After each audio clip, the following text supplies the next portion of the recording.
You know me, I have only a path. I'm lonely, but damn, I'm going to win. I don't want no fake love, I want the real stuff. Everybody listen up, cause I'll only say it once. I'm gonna show you all the path. If you want it bad, I'm gonna show you where it's at. Yeah, how you can get it back. Yeah, cause I ain't never done, I'll be number one. Working hella hard until I get just what I want. Yeah, rises like the sun, yeah, fatal like a gun. Shooters gonna shoot and I'm gonna shoot until I won. Yeah, always do it on my own, so I gotta get through it. And the only thing I know is to love what I'm doing. Never give up, never slow, till I finally prove it. Never listen to the no's, I just wanna keep moving. Yeah, I put out all this art, it's my only medicine. Yeah, everything I do, I'm just being genuine. Yeah, I'm sick of being screwed, feel my own adrenaline. Yeah, I do just what I do, and I hope you let me in, yeah.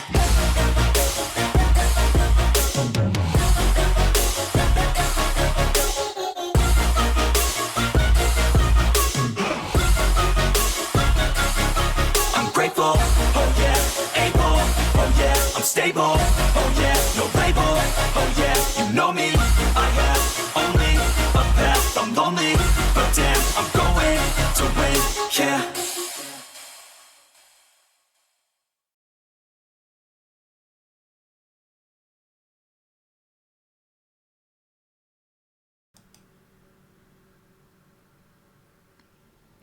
Good evening, everyone. I am the Dreadist, and welcome to my humble abode, the shop of all horror and dread. Please take a seat and enjoy the show, because today we are continuing our third playthrough of Killer Frequency. But first, let me greet my wonderful viewers. Welcome in, Zev. And congratulations for being first. Now you don't have to worry about getting the first one banned. And I see the brick is with you once again. Ouch! Oh, I see you broke my window just to get close enough to me to bite. That's not a worry. That's good. I'm happy that your mind is at ease and you are still partners in crime with the brick. You two destroying windows for a long, long time. No, I'm exhausted. Oh, I see. Well, it's only Wednesday, so I can't exactly tell you that the weekend is just around the corner, but I hope you get a bit of rest. Maybe a good night's sleep will be able to help, but can I ask what made you so tired? Is it your new job, perhaps, or something else? And while we're at it, let me grab my controller. I have a long weekend, so my work days are already over. Oh, that's wonderful. Well, in that case, the weekend is not around the corner, as I said. It's already here. Yes, work 6-7 hours a day. I see. But how do you like it? After all, it's a new experience. As much as it is tiring, are you enjoying it?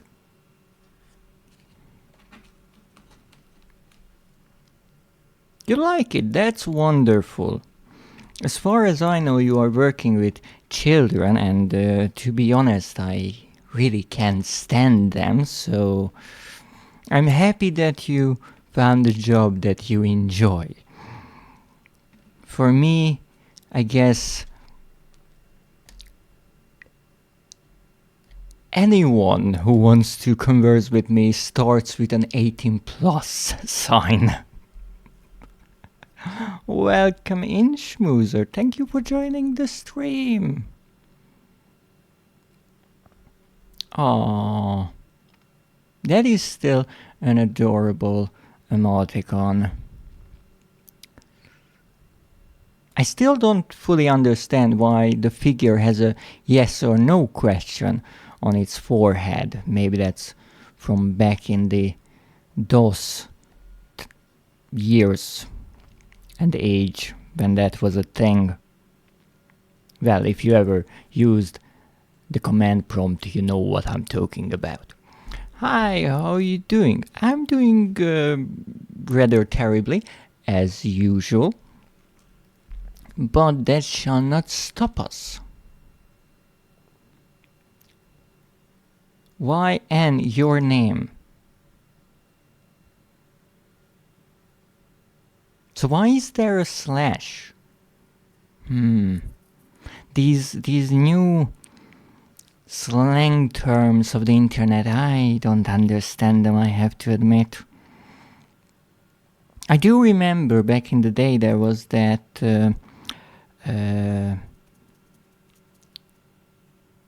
it wasn't even an acronym, I think, but it was ASL, I think. That was a long time ago, no one uses that anymore. The greatest challenges today were them not licking everything and keeping his shoes on.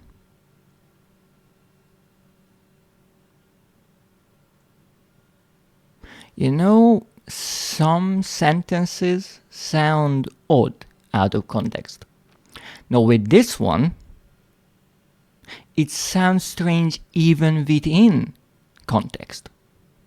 That's something. I don't know, I just took it. That's a fanfic term. Oh, I see. There are different of these short thingies. Oh, yes, yes. I know.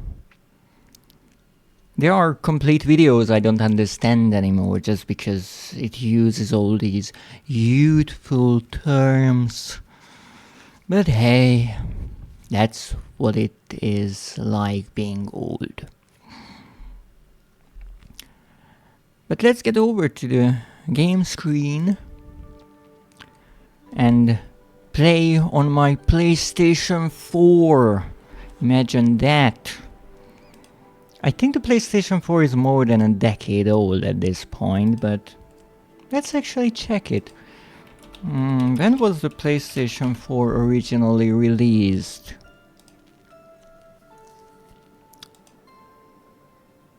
Wikipedia, would you be so nice and load? 2013, yes, it is 13 years old now, would you believe that? I just recently saw a meme with the topic of consoles. Someone saying, back in my days, the prices of consoles went down with time, not up. Well, that's something that sounds like a fairy tale nowadays. But indeed, we are back on PlayStation 4. And you might be wondering why. After all, as far as I am aware, every PlayStation 4 game runs on PlayStation 5. However, because I started this game on this console, I want to finish it here. Just to keep everything nice and tidy, and this way I can share the storage space of the two consoles, because there are quite a few games that I want to play, and they take up a bit of space, you know. Oh goodness, look at that Nekio here. Nekio has been a moderator for 18 months. And honestly, I do not even remember him ever using his moderation powers. I guess that means I have a really safe stream. Well, when it comes to the viewers. Happy 18 months of modding to me, yes! Happy 18 months of doing nothing, Nekio! You've done a great job! Hi, hello, Lurk. That was quick. For the record, he's probably streaming, but we don't mention the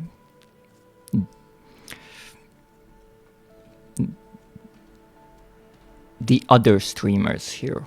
Right, it's we are after all rivals, I guess, looking for the same viewers. Have to keep it professional. Yeah, he is. I see. Well, it's still nice that he decided to drop by. Maybe I should do the same, even though I don't think that I am a moderator on his channel, because he never made me one. Just mentioning that little fact. So what shall we do on his channel?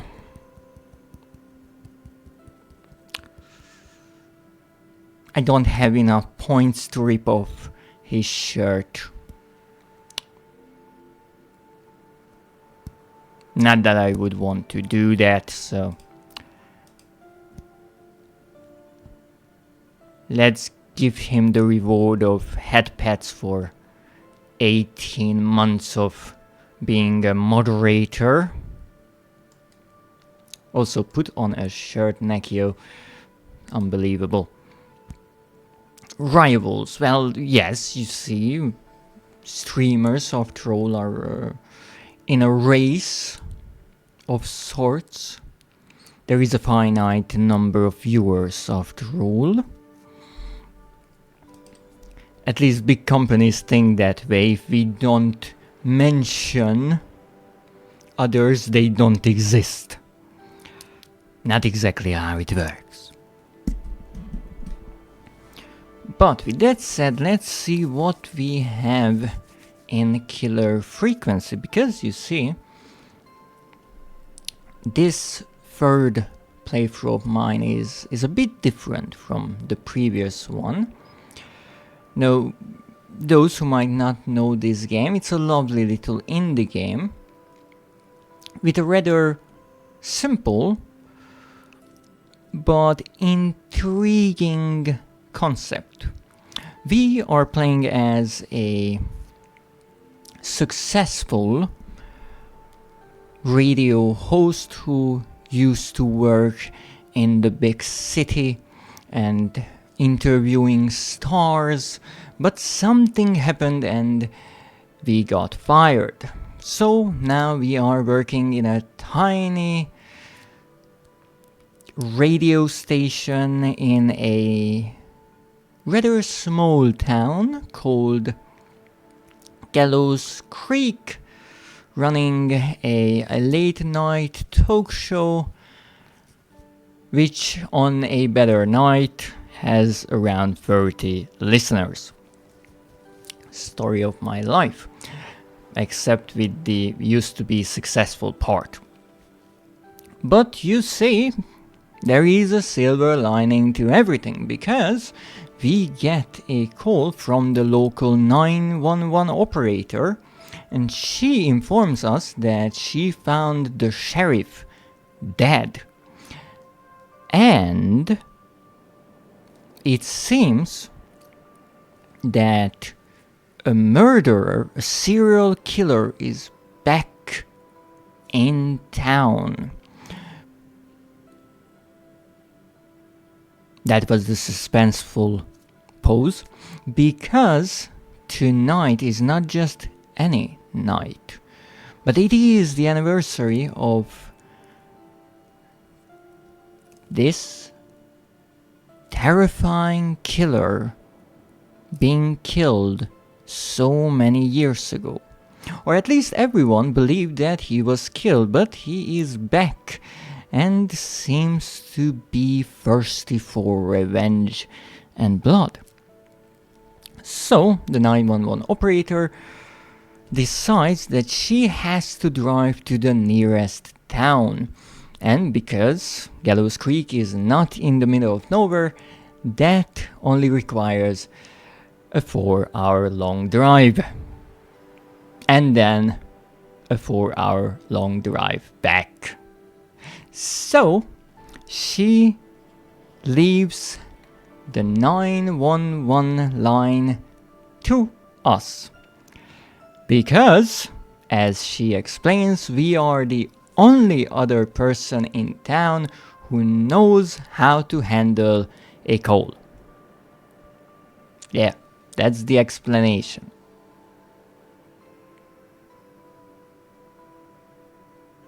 She will learn that that was a terrible idea.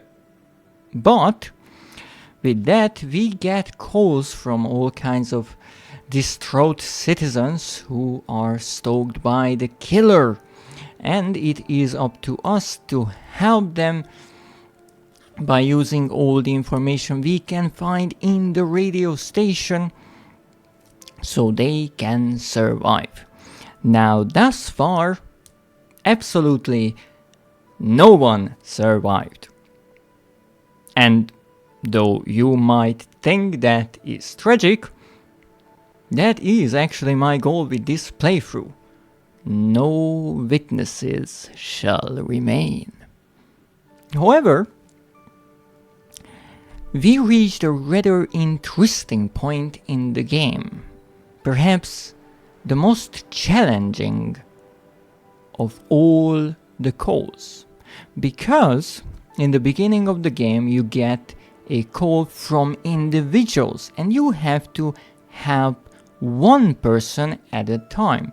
But with this specific call, we have to help a group of teenagers.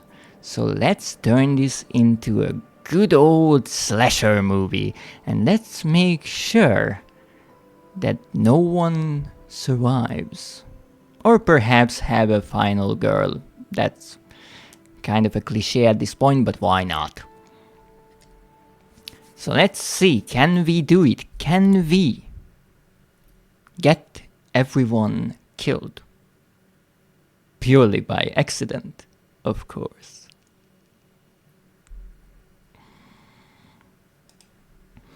And you might think that, well, that's not really a difficult thing to do, we just have to mess up all of the puzzles. But that's exactly it. We have to choose the wrong option every single time. So in a way, our task is just as difficult as saving everyone, except we have to think rather differently. I hope you will play a killer tune. Oh,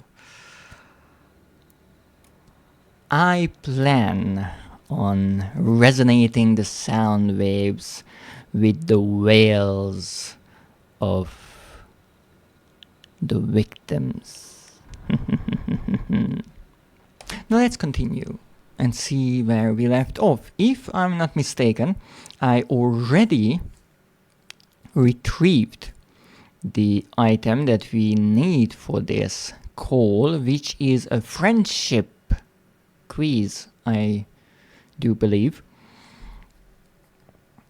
And that will list the skills of the teenagers. No, normally you would choose the teenager who is best suited for a specific task in their convoluted escape plan. But now we will have to do the exact opposite of that and make sure that everyone is as ill-fitted for their job as possible. This will be fun.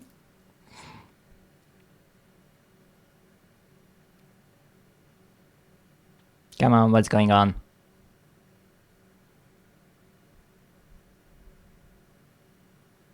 I feel like an evil mastermind.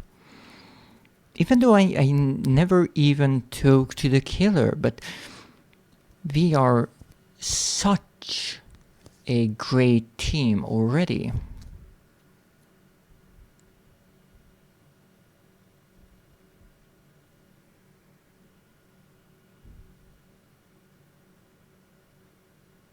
PlayStation, are you alright? You are being awfully quiet.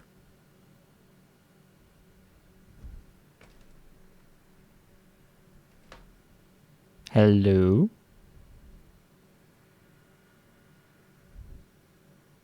I'm sure everything is alright. And here we are. Let's see. Here we have the friendship quiz. Let's put it right there. And Cole. This is Forrest Nash, back again with an unlucky caller on this unlucky night. Carrie, are you there? Yes, we've got a plan, but we can't agree on who should do what. You want me to be the tiebreaker? Exactly. I'm ready. What's the first step? Okay, first things first, we'll need a spotter. Someone who can keep an eye on the killer. We'll need someone on the roof. It's gonna be a hard climb. We're deciding between Heather, Kyle, and Hot David. Okay, so we need a spotter who can scale the roof. Okay, we need someone with terrible eyesight and possibly vertigo. Be afraid of heights and have really weak grip strength. Who shall that be? Nah, let's see. I don't need the reading part on the right. How do I make that disappear? No.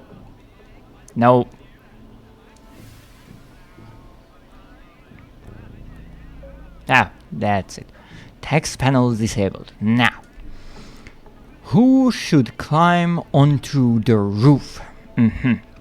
Most likely to peak Mount Everest. Well, the roof is not exactly Mount Everest, but let's see. So Hot David and Kyle both have 1 point. And Heather has 3. So Heather is out of the question. Okay. However, here's the tricky part. We need the worst possible candidate for all the different tasks. So we have to be careful which person we choose, because they might be an even worse fit for something else. So let's see, Hot David and Kyle, where do they appear? Most likely to win the award for worst poker face, they are not even mentioned. Most likely to end up in prison, again no mention. Most likely to escape prison, no mention. Okay. Most likely to become an Olympic athlete. Heather again is there. And Hot David is there. So Hot David is an athlete, but he's not exactly good at climbing, it seems. How can I turn you around? Most likely to pass their driving test without any errors, that is not important there. Most likely to win an Oscar, again no mention of these people. Most likely to beat everyone at go-karting. Hot David is not good at go-karting, that's important. Most likely to trip while running in a horror movie, that's an extremely specific question for a friendship quiz. Or what is it called? Yeah, it is a friendship quiz. I still don't understand why Carrie has the devil horns, but she might be a fun character. Okay, so we have Heather, Scott, Jimmy and Seth. Alright. Most likely to end up in a car crash, Cynthia, Scott, Tammy, Jennifer. Okay, so Kyle is not really mentioned anywhere. Heather is obviously out of the question. Hot David is an interesting one because he is really bad at driving, it seems. Well, not bad at driving. He's not likely to end up in a car crash, but he has rather bad chances at beating everyone at go-karting, so maybe he's the slow, careful type of driver. But he is likely to become an Olympic athlete. So that's not really good, because that means even if he's not likely to peak Mount Everest, he can scale a roof. So let's go with Kyle, I would say. Kyle's my pick. Quit whining about your inner ears, Kyle. You got what you wanted. Part 2. Okay. The Whistling Man padlocked the gate back to the road. Before we drive out of here, we need someone to pick the lock. Seth, Jennifer, and Scott all want to do it. Now that's interesting that Kyle responded in a way that I would assume voiced his concerns about picking him.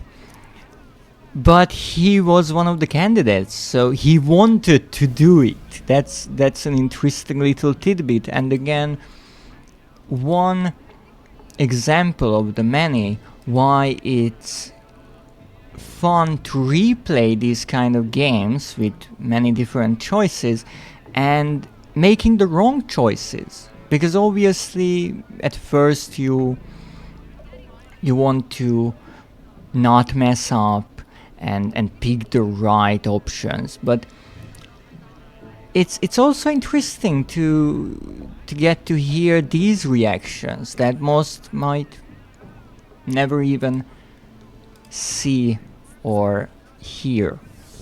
Who should pick the lock? Alright, we need someone who has terrible dexterity.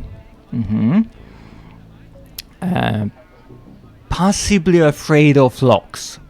I'm not sure if that's a real phobia, but we need someone with that right now. No experience picking locks or even opening locks.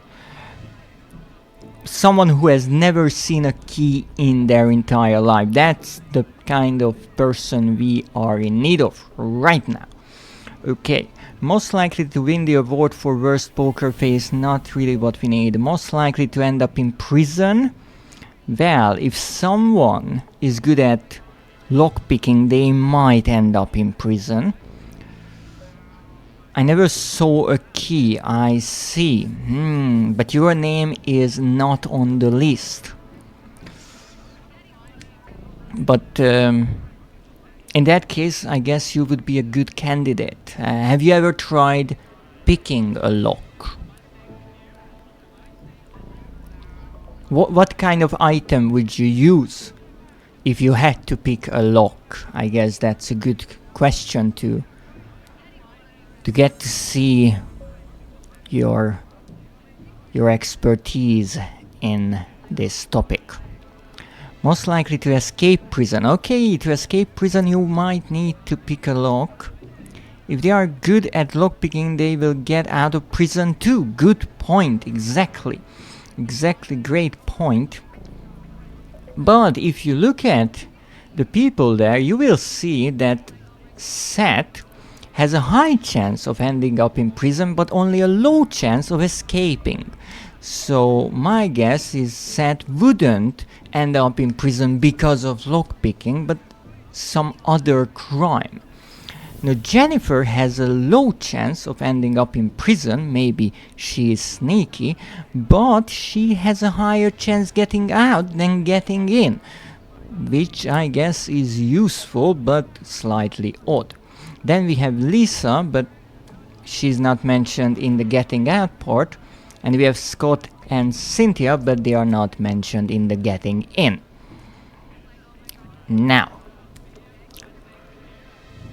who shall we pick? A Okay, so Jennifer is the most likely to escape prison. So Jennifer, no, Jennifer is not the right pick for us. Jennifer sounds like the kind of person who could break in and out of a prison. That's not. Hot David, is there Cool David? Well, not yet. But if my plan works, he will be room temperature in no time. Now, Seth or Scott? Okay, so Scott and Seth both have the same chance of escaping prison, so we need to look at something else here. Are they mentioned anywhere else? Seth or Scott? Scott is mentioned with the worst poker face. He has a really bad poker face. Not sure if that affects lockpicking. Seth is also mentioned as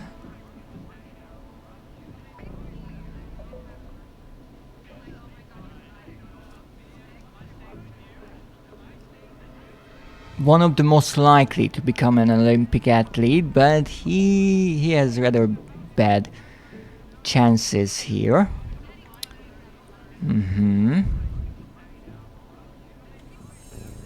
Jimmy, we don't care about Jimmy. Scott is likely to win an Oscar, just slightly. Beat everyone at go-karting. Scott is good at go-karting. He is likely to trip, but he is also likely to end up in a car crash. Now that's interesting, because Scott is not only the most likely to beat everyone at go-kart, but also ending up in a car crash at the same time, which is a nice bundle deal for us. I think he would make for a terrific getaway driver, because he seems to be hot-headed and metal to the pedal the other way around kind of person. It's Kyle. Kyle is not an option, unfortunately. But I think I will save Scott for the role of the driver. Seth is likely to end up in prison.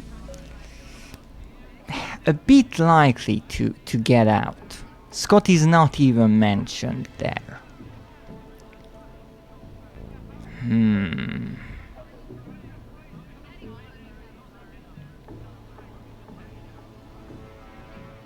It's a good question, because we could choose someone who is slow and won't end up in a car crash, but I will work with the idea of elimination here. And I will say Scott, even though he has a slight chance of escaping prison, but look, even if he manages to open the lock, they can still die in a car crash. Wait a moment. Scott will be the driver. Scott is likely to escape prison. Seth is also likely to escape prison.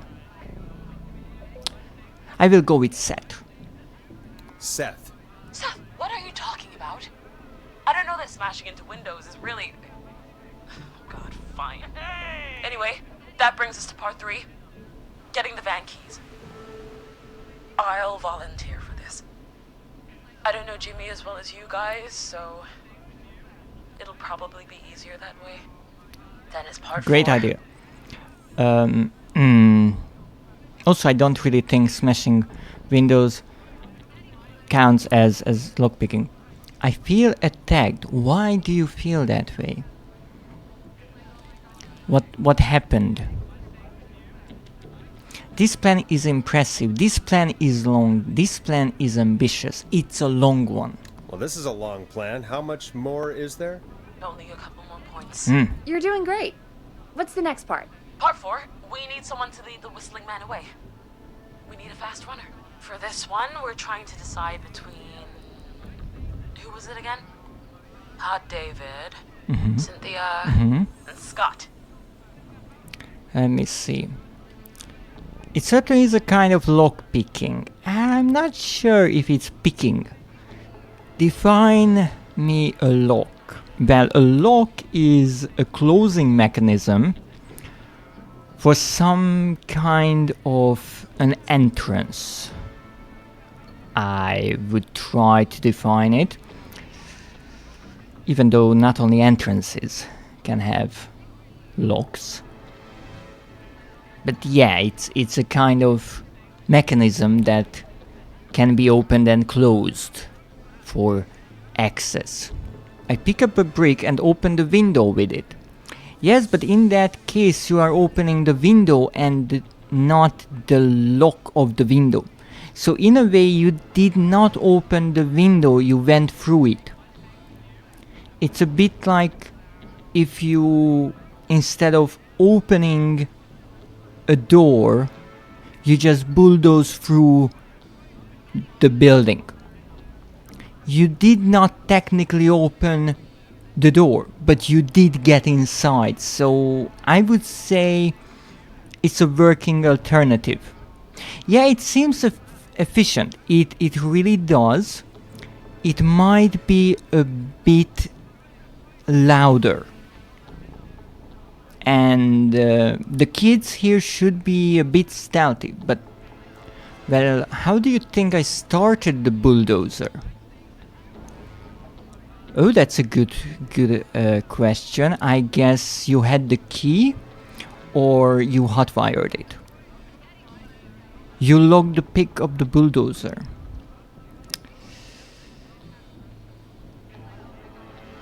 No, you picked the lock of the bulldozer. What would locking the pick mean? Yeah, that's an interesting way of going about it, because if you can pick the lock of the bulldozer, why didn't you pick the lock of the door that you will now open using said bulldozer? But I guess you wanted an impressive entrance, and let me tell you, you will have one. Maybe this was easier, that's fair enough. That's fair enough, even though I'm not really sure if you can pick the lock of an ignition key. I don't think so, because they have teeth on both sides. A door lock would be simpler, most of them. It works a car to get away with. Yeah, but can you really get away with a bulldozer? I mean, it's really easy to... It's really easy to spot, and it's slow. But it does not have wheels, so the tires cannot be shut out, which is a good idea. Says the guy who said picklocking. Yes, it's a new method. It's kind of a bit backwards, much like my playthrough here. It's not slow. Where are you getting that info from? I would assume that a bulldozer is a bit slow. It's not exactly made to be quick. But who knows? Maybe there are fast bulldozers. Maybe they are turtles, misunderstood. But once you glance away, they are off to the races. Now let's see, who should lure the killer by running away? Okay, so for this job we need someone who is rather slow. If possible, has joint pain, asthmatic,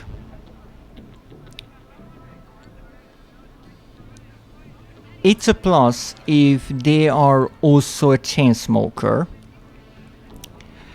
for at least a decade, which is quite something for a teenager.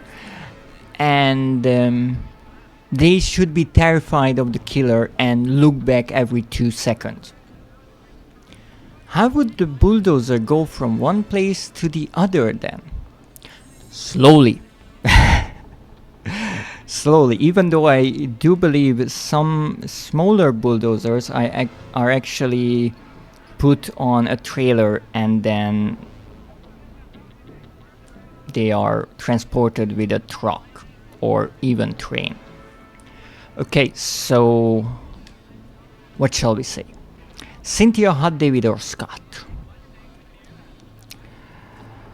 Most likely to become an Olympic athlete. Hot David is in good shape here, so I'm not sure about that.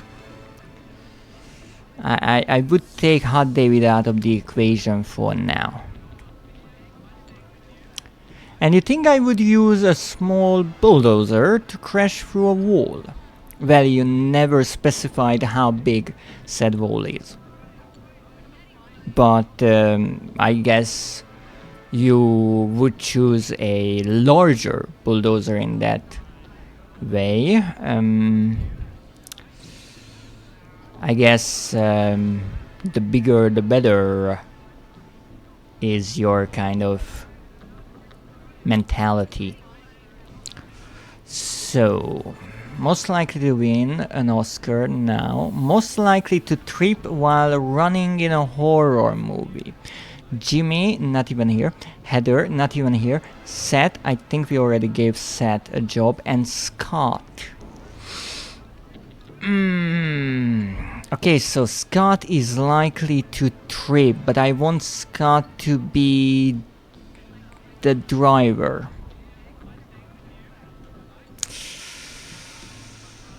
What about Cynthia? I don't know anything about Cynthia. Most likely to win the award for worst poker face. Most likely to escape prison. And I think that's about it. Oh, most likely to end up in a car crash. It's interesting because when you are trying to find the best candidate, there is kind of an obvious choice. Here it's not as obvious. Because Scott, I want to be the driver. And Cynthia would be good to play the part of the dead body. Because she has the worst poker face possible. So that leaves us with Hot David. But Hot David is likely to become an Olympic athlete.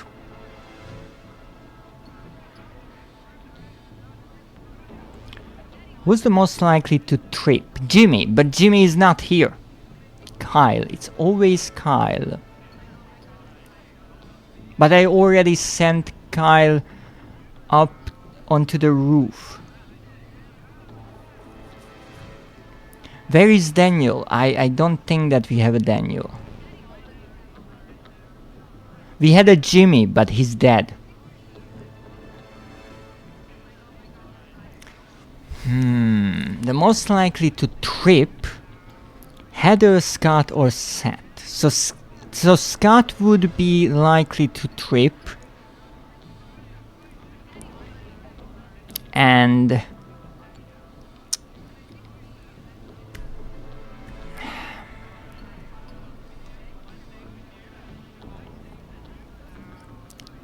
he is not a good athlete. So Scott kind of seems like the right choice here. Even though he would be a good driver, but that's kind of a gamble. Because he is fast, but he's also reckless. But what if he doesn't make a mistake? In that case, they can get away. I cannot let that happen. Okay, Scott. Scott. I know, Scott. For once, you're not the last pick. Sweet. Okay, let's recap. We get the eyes on the roof. A runner distracts the killer while we grab the van keys and pick the lock on the gate. Mm-hmm. Now the tricky part.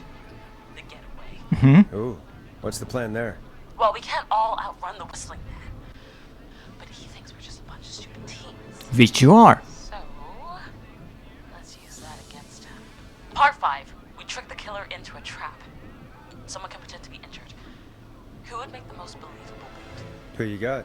We got Lisa, Tammy, and Cynthia. Jimmy's always... Yeah, Jimmy always dies. Yes, yes. That's actually something you cannot change. Even if you get the best possible ending, I think a few individuals has to die. Or at least their demise is unpreventable. One is the sheriff and one is Jimmy. Also, don't you think booping me right now is a bit on the nose? Who should use acting to lure the killer in? Okay, so we need someone with terrible acting skills. No, I see. Okay, let's try to focus on the question, not the finger booping my nose. Okay, someone with terrible acting skills. No one should use acting to lure a killer in. I can choose that. We just have to pick the worst possible actor. Okay. Someone who cannot even lie or keep a straight face. That's the kind of person we need. Now, the most likely to win the award for worst poker face is Cynthia or Tammy. So they are kind of in the race right around now. Do we know anything about Tammy, Lisa, Cynthia? Lisa is likely to end up in prison. That doesn't help. Jennifer, Scott, Cynthia. Cynthia is likely to escape prison. Nothing else here. Lisa, Tammy. Tammy is likely to win an Oscar. So no, Tammy is out. No, that we can't have that.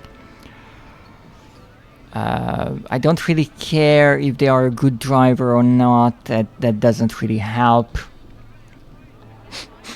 Okay, stop the booping. I have to focus. Here. Okay. I think Cynthia. This is kind of an obvious choice because Cynthia is not really even mentioned with the driving part. He's not likely to actually beat anyone at go-karting, and he is somewhat likely to cause a crash. But Tammy is also there, Jennifer is also there, so we have options. Scott, I think we already chose him for something else, so I would say that Cynthia is the right pick. Cynthia. Right, Cynthia. Will do. That should take care of the killer. And then it's time to get out of here. Finally, part 6. We need someone who can drive us through the woods and back to Gallows Creek alive. Who's our getaway driver? Should it be... Who have we got? Chad, Jennifer, Tammy, whatever. Forrest, you know what to do. The voice acting there when she said, "You'll do," that was really nice. Who should drive the van? Now, here's the problem, because I initially wanted Scott to do that, but we don't have Scott anymore. So we have Tammy, Jennifer, or Chad. Well, Chad is likely to win at go-karting. And Tammy is also likely, so Jennifer seems like a good choice here. Tammy is likely to end up in a car crash. and Jennifer too.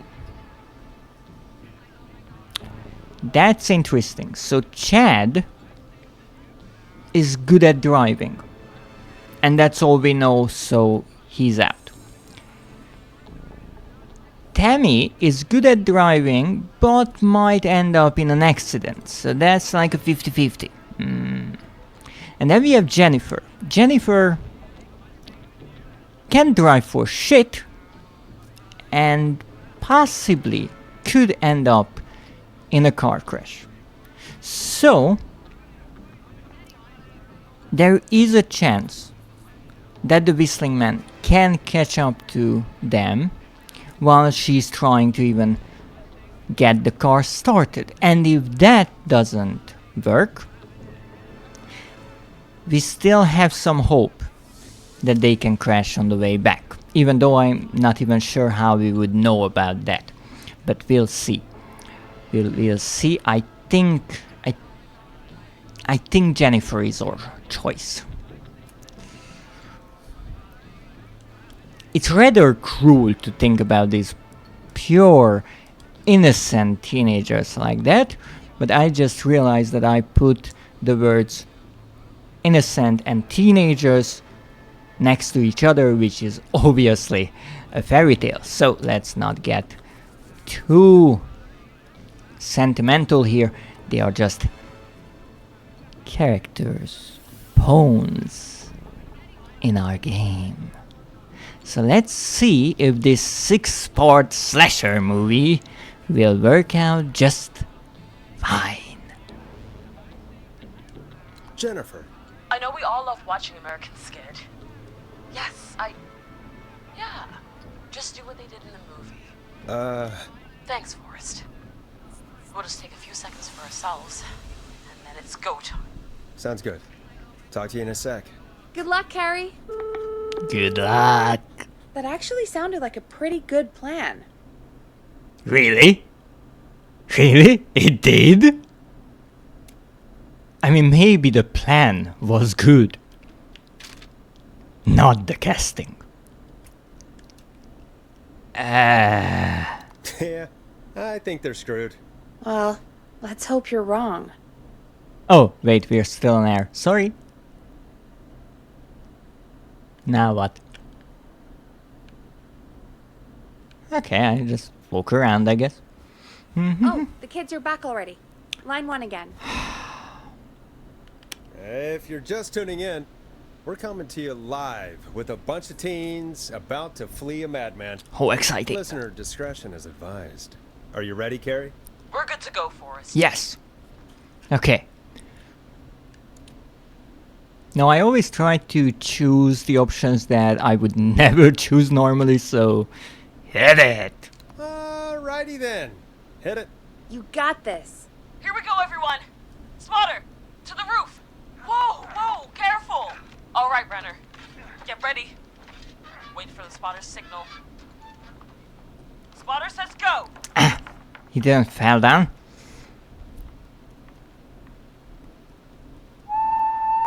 Okay. Wait. Lockpicker, go.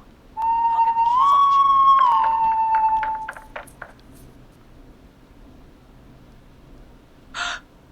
Oh, Jimmy. Oh, his face is... Keys, Carrie. You need to get the van keys. His face is lying next to him, Forrest. He got cut. Oh, God. Please explain it in detail. His face got cut off?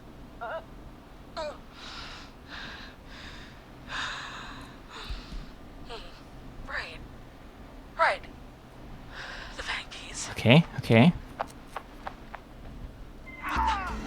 Oh, Jesus! The Whistling Man got the runner! One down. Yes. Where's the key? Got him. Okay. Okay, the runner is out. God, hurry up, lockpicking. Oh my God! Oh. Oh. Oh.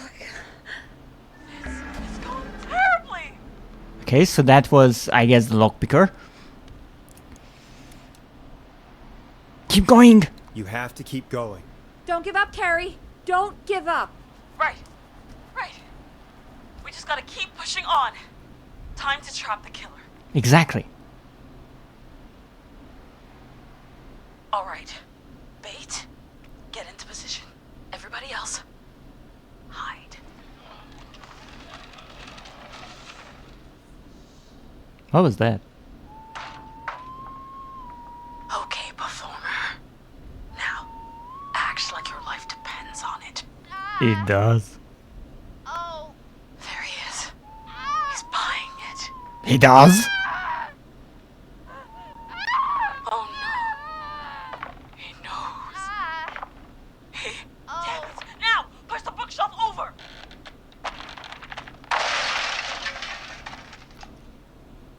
Oh my god, they both went through the floor. Freedom! Yes! Spotter! You need to climb down now. We gotta go. Fall, fall, fall, fall! God damn it. Damn it. Everyone to the van now. Fall down! We're doing great! Driver, take the keys.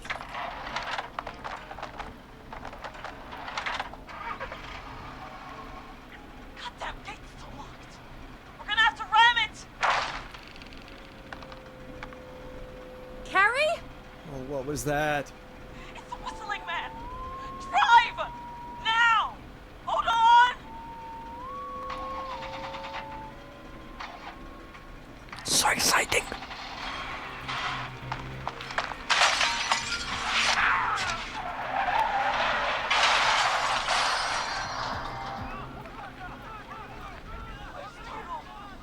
Get out. No, go.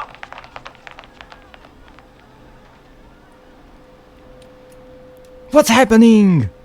Give me a good scoop. Carrie, can you hear me? What's happening? Oh, we crashed. Everyone ran. My leg's trapped. Forrest.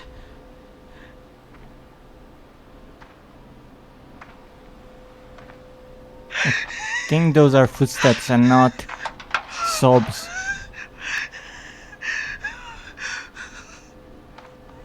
Please, no!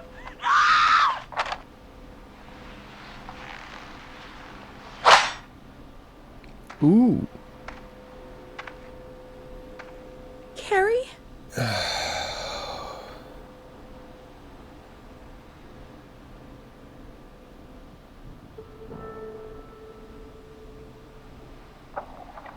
He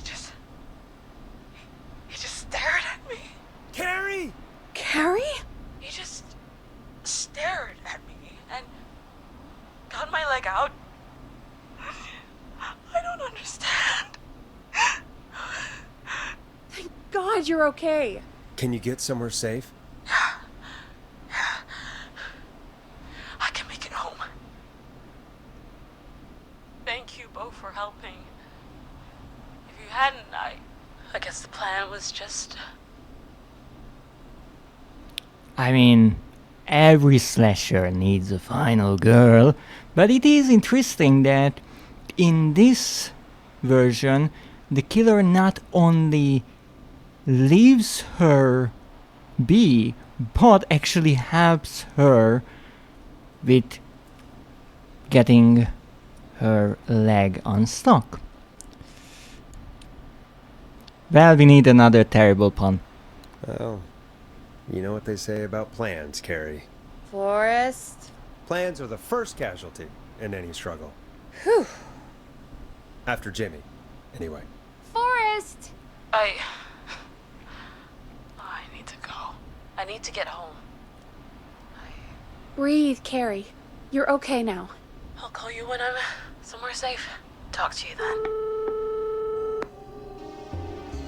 We did it! Folks, that was a lot. Yeah! Our The thoughts murder go out count to the just parents doubled. whose kids won't make it home tonight. For any kids listening in, please stay inside and stay safe. And parents, hug your kids extra tight tonight. Here's a song for the girl walking home in the dark. Oh, I need a song. Girl walking home alone at night. No. No. Time for some music. I know. Moonlight, no. Let's go with the classic.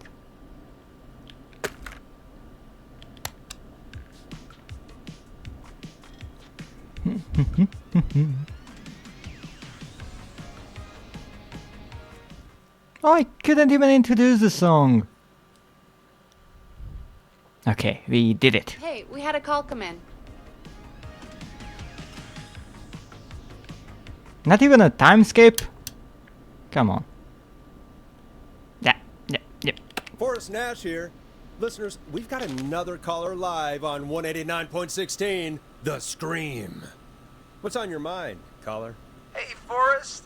I just wanted to phone in and say that I think I speak for everyone when I say that you're providing a real service for Gallows Creek tonight. How high are doing you, my job, man, to friend. say that? Anyway, tell me about yourself. What's your name? Are you keeping safe tonight?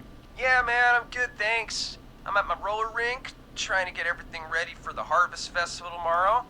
I had a guy from Starling Security here earlier installing the Starling 4000 system, so I'm This a little is behind. Roller As for my Ricky. name, my friends call me Roller Ricky.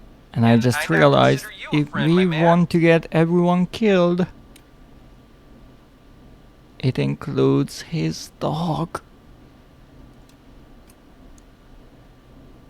No sad I promotion. don't allow self-promotion on my show. Sorry.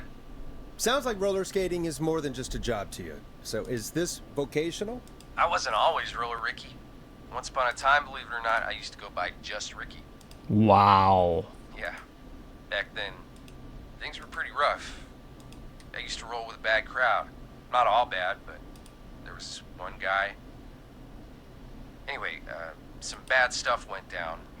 I harbored a lot of guilt for a long time and turned to the bottle. I didn't really talk about it or even know how to talk. It's just how it was. That bottle took the best years of my life. Or so I thought. It's never too late, Roller Ricky. How did you turn things around? I joined a support group. I opened up about my problems, and sharing that burden just took so much weight off. It's a long story from there, but I found roller disco. I learned how to have fun again, cutting loose and making shapes. Now whenever I get down, I get down. I'm finally free from it all, man. It's important just to talk to somebody. That's the first step. Ain't that right, Max? Aw, hello, Max. And Peggy is ecstatic. We've gone to the dogs. There it is, folks. We've officially gone to the dogs. Come on, Forrest. Max is the best guest we've had. Yes, he is. He's not even here, Peggy. Max is my emotional support dog. He's a rescue dog, but I always say he's the one that rescued me. He's the best dog a guy could ask for. Of course, the first thing I did was teach him how to skate. He's better than me now, a real pro. Max can skate. Yeah, man. At first they said it couldn't be done, and then they said it shouldn't be done. But Maxie loves the rink, man. Is that another train, Maxie? Maxie loves trains, man. He's even got that special how to greet them. Neighbors must love it. I'm sure your neighbors must love that. Maxie appreciates all the positivity you're throwing out, my man. You know, I'm actually hosting free skating lessons tomorrow at the festival. I think it's a great opportunity to give back to the community. Man, all this talk of skating's got me itching for a boogie. Before I switch my radio off for the night, could I request a song for us? Something I can groove to, you know, something funky. It'll be me and Maxie's final boogie breakdown tonight. Then I think we'll take it down a level. I can do that. Thanks again for calling. You and Max, be safe now, okay? Bye, Maxie. You got it, man. Goodness. Well, folks, this next one goes out to Roller Ricky and Max. Enjoy. it's interesting that if you choose these really outlandish responses, those and the normal non-changing lines of Forrest kind of clash. There is a certain roller coaster effect. Just have a guy put the music on for me. But as much as I always choose the wrong quote-unquote lines, saying that the neighbors must love the dog barking at the trains, I'm pretty sure the trains are louder. Play a record, Forrest. Yes, yes.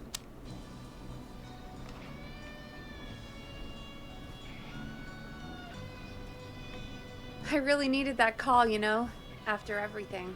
Yeah, I get that. He talked a bit much for my taste, but it is inspiring to hear somebody come back from the brink like that.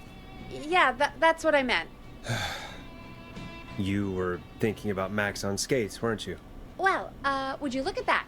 Another caller on the line. What are the odds? Better take it. What are the odds, right? When you're ready, shut the music off. And what will Roller Ricky listen to with Max? Welcome back to 189.16, The Scream. This is Forrest Nash. How are you tonight, caller? I'm doing okay. I made it home safe. Oh, Carrie. Gary! Hey, I just wanted to thank you for doing what you could earlier. You know, even though I mean, it wasn't easy. made it, and I don't know. Not everybody. Hey, it's okay. I mean, you are the You were only so brave survivor. earlier. You're safe now. I wanted to ask you why he didn't. Why am I? Why what, Carrie? Why did he spare me? After what he did. Well, as I said, every good slasher needs a final girl. He saw you as a victim. He wanted the pranksters. He got bored. He wanted the pranksters, perhaps.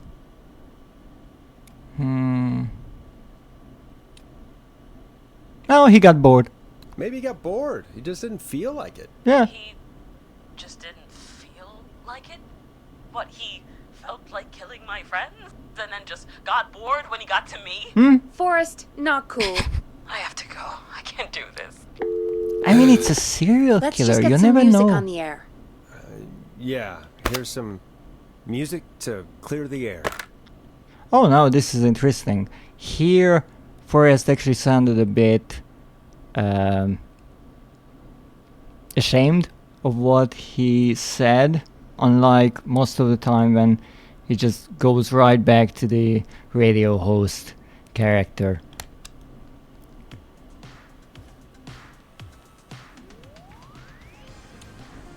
Hope you enjoy this one as much as I do. That was a great introduction for the song. I need to take a break. If you want to stretch your legs, now's the time. Just hit the Peggy button when you want to get back on air. I mean, is there something specific that I should do? I don't want to. Let's get going, Peggy. I want to we hit could your run another buttons, segment Peggy. or- Scratch that, Forrest. We have a caller. Of course we do. Okay, Forrest, shut the music off. You're through to 189.16, The Scream. What's your emergency? Okay. Hello again, Forrest. Oh, that call with the teens was awful. Those poor kids. Yeah. Still, I'm glad the girl didn't get hurt. Mm-hmm. Thanks for your concern. Are you in trouble? What's on your mind? I wanted to ask you again to play my song, Forrest. You said you were gonna play it, but you didn't. Your name was Dawn, right? What, Peggy? Yes. Oh, well remembered. My name is Dawn, and I wanted to ask you again to play my tune, Forrest. Long Ride Home? Mm-hmm. You know, the one that Peggy said she threw outside the window? I still don't fully understand if that part was live on air. If the listeners could really hear Peggy say that.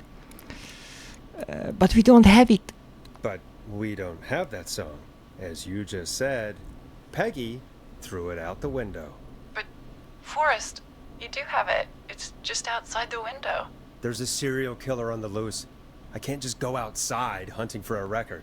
I'm really sorry, Dawn, but we just can't get it right now. But wasn't the Whistling Man just at the old murder house? That's miles from the station. It won't take you a second to grab it. He's fast. Don, I'm not sure if you've heard, but there's something unnatural about this freak. He's fast. I'm not risking it. Oh, but I think you will. Forrest? Peggy, I'm calling with more than a request. I know something. I think I know who's gonna be next. Ooh. What? Are you serious? Play my song, Forrest, and you'll find out. Well, folks, here's some music for you while I think things over. And risk my life. Yay! Let's get murdered! Wait. I can't get murdered. Is she serious, Peggy? She's serious about hearing that song, that's for sure. Peggy, I mean, is she serious about... I don't know, Forrest, but we don't really have a choice, do we? If she's telling the truth... Then what? Then you're okay getting me murdered? Oh, goodness. Why don't you go? Then why don't you go and get it? You threw it out. It's one of Reggie's K-Fam regulations. I can't leave the booth while we're on air. We are not on air. Just... you can do it, okay? Fine. You're a good man, Forrest. Whoa. I'll slide you the key to the fire door. Wait. Our fire door has to be unlocked? Yeah, you know, I never thought about it, but yeah. What a We surprise. should talk to Reggie about that later. Anyway, I'll hold the fort down while you're out. Maybe I'll even get a caller. That could be exciting. 189.16, The Scream. With me, Peggy. And she already wants my job. But as I said, I cannot get murdered. Not until everyone else does. Now, let's get to the fire door.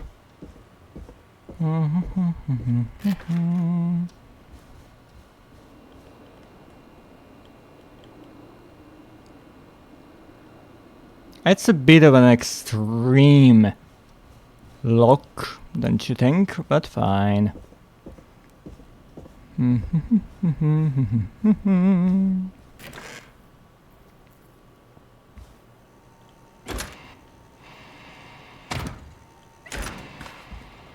Here we are. No, I hope she'll be happy when I'm brutally murdered by the Whistling Man. Out here. In the open.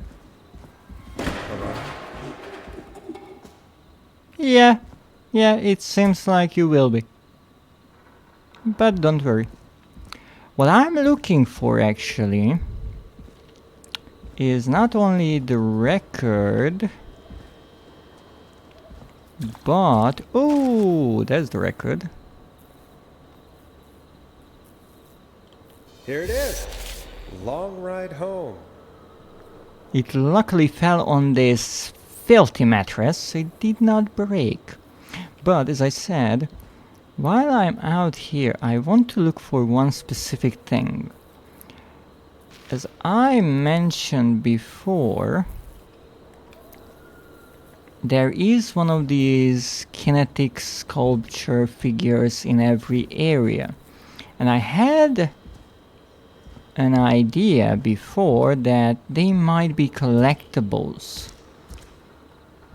And interacting with every one of them could reward me with a trophy. However, that never happened. So what if I missed one and that one is outside here? It could be. I would definitely not look for one here. Also, did I go through the fence? Yep, I did. Never mind. I'm not really finding anything.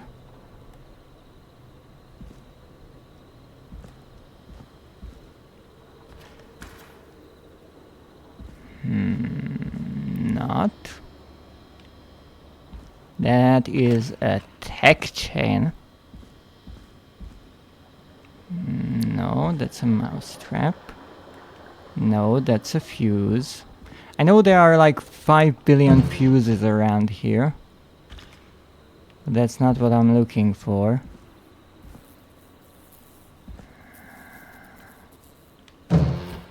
Come on, there has to be one somewhere. Right? I mean, I'm really not sure actually. Oh, look at that, a tiny little gate. Another fuse. Oh, I can pick this one up, but I couldn't pick up the other one for some unknown reason, right? Nothing. Nothing.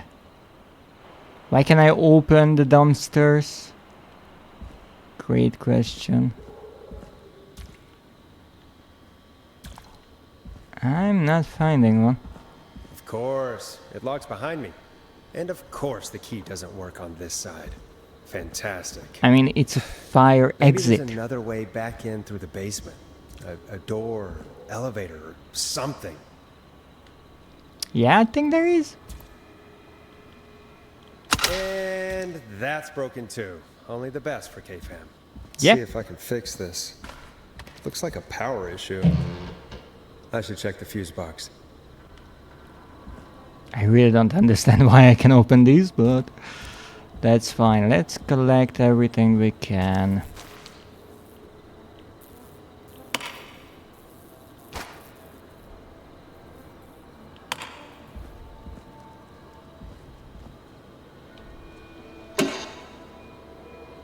Okay. Sometimes you have to crouch down to be able to interact with things. And those figures are rather small and black actually, so in the dark it would be difficult to see them. But I'm not giving up.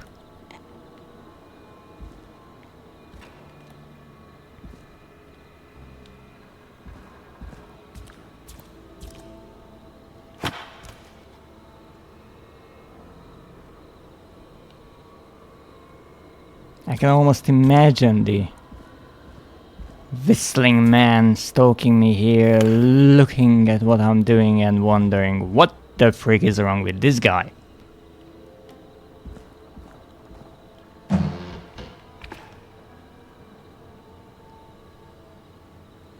I mean, dumpster diving is becoming more and more trendy, right?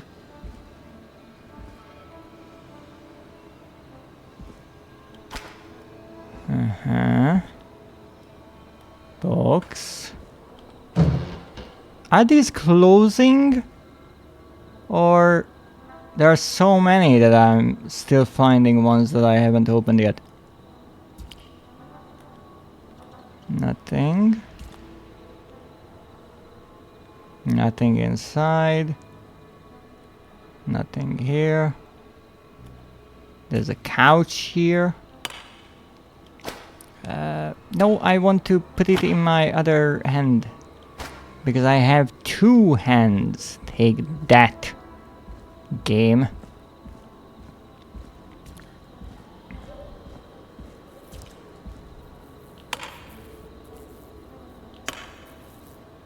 Alright, next part. Another pallet. Nothing.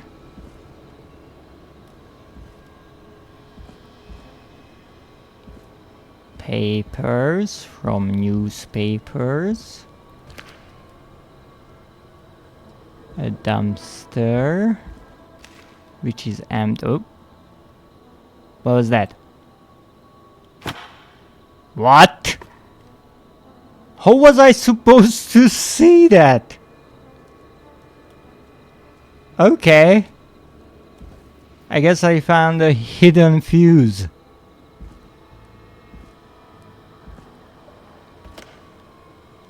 Okay, another one. There's one there as well. I will find them all. I will collect them all. And it will make absolutely no sense. That's fine. Okay.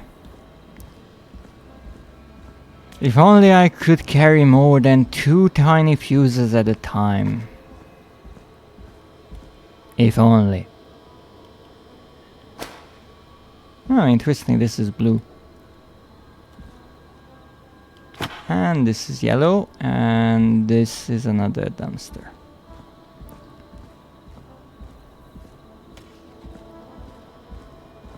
The long way back. Or more specifically, the long walk back.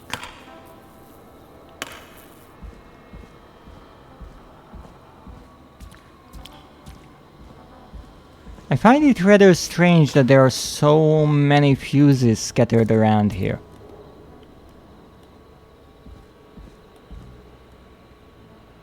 Maybe that's just a bit nitpicky, but I don't really see why that would be the case. What are those? Nails? Oh yeah, those are nail heads. Okay. Mm-hmm.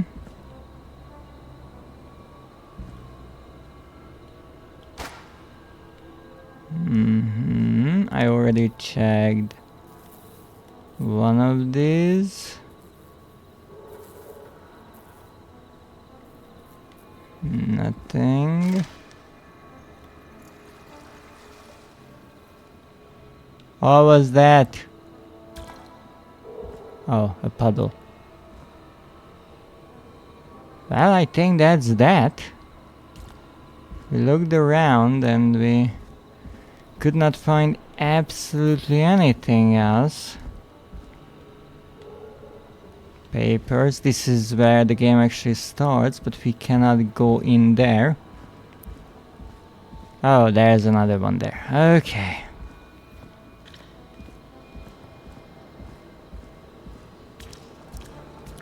Don't worry, Peggy. I hope you are at least slightly concerned that I will get murdered here.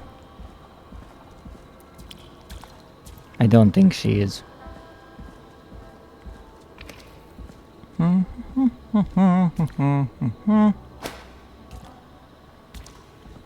let's see if I can move anything else here. Can I move these papers? This little crate? No. Open the door? No. Open this. Open this. There isn't even a lock on it. What is this sound here? This static?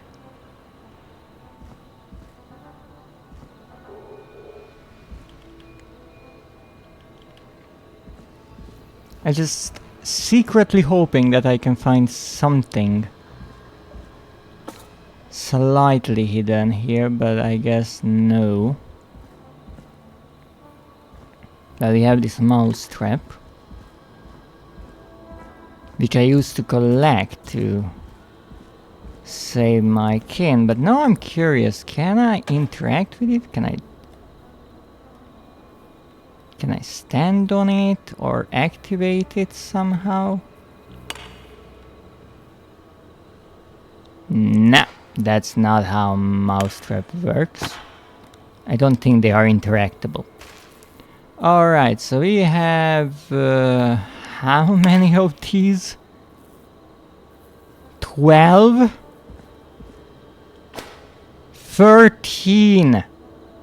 We have 13 Looks like I'm gonna have to hunt around for some new fuses. fuses. Okay, and we need 17 total. Okay, that will not be too difficult. 20, 20, 20, and 10. We don't have 10. Okay, then 30, 30,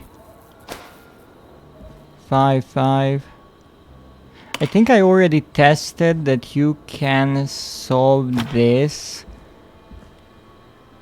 by using only 3 fuses, if I'm not mistaken.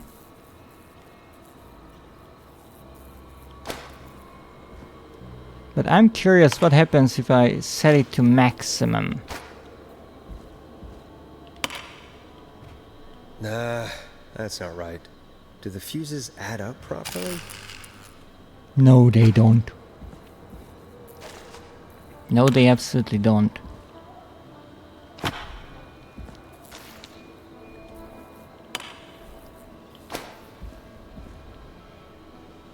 Here you go. Let's put the original back. After all, that's the only one that survived. Happy? Oh, come on. Bingo! Could you be any louder? You know what? I won't even close this. Take that, K-Fam, with your terrible pay.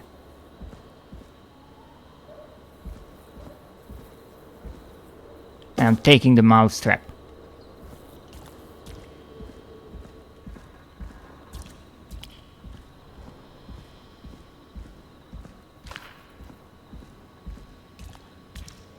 I could probably survive that fall. Yes, you can. Now, is there something here? I played enough Doom 3, I know things can be hidden underneath elevators. But there's nothing here. Let's just say if I ever designed a game, it would be chock full of secrets.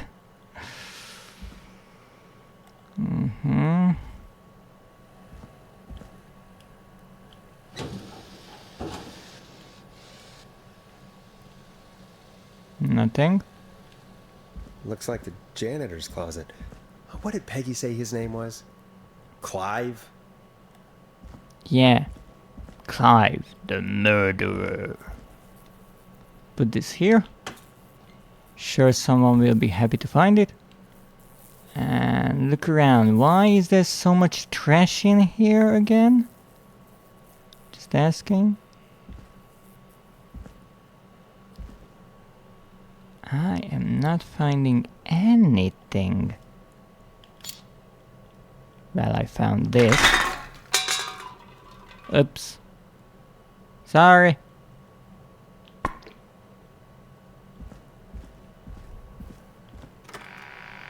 I wonder how the show's going. Ah, it's wonderful. Okay, that's closed. Not a problem. What is all this?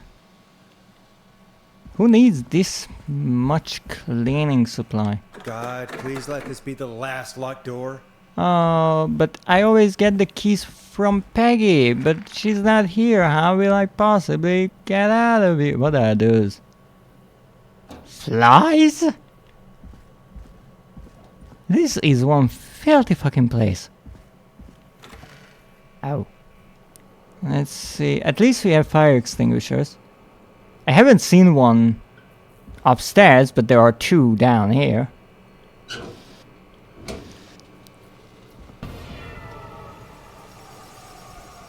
Love the janitor's closet.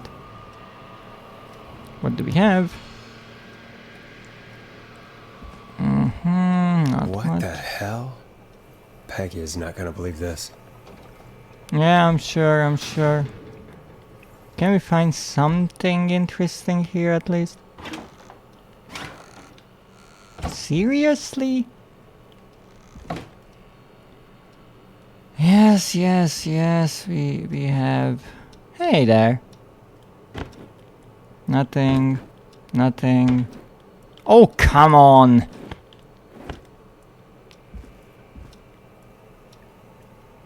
What's that? Beam bam!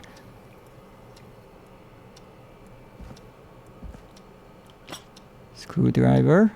Do we need a screwdriver? Oh, here's one.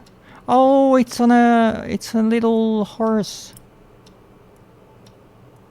I don't know if I found this before. Ah, there's the beautiful key. I should be able to get back to the studio now.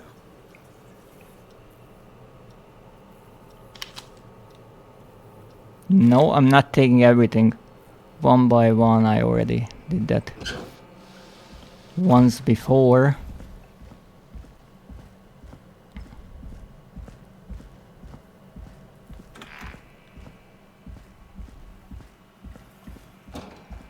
Yes. Yeah! We are alive! I think.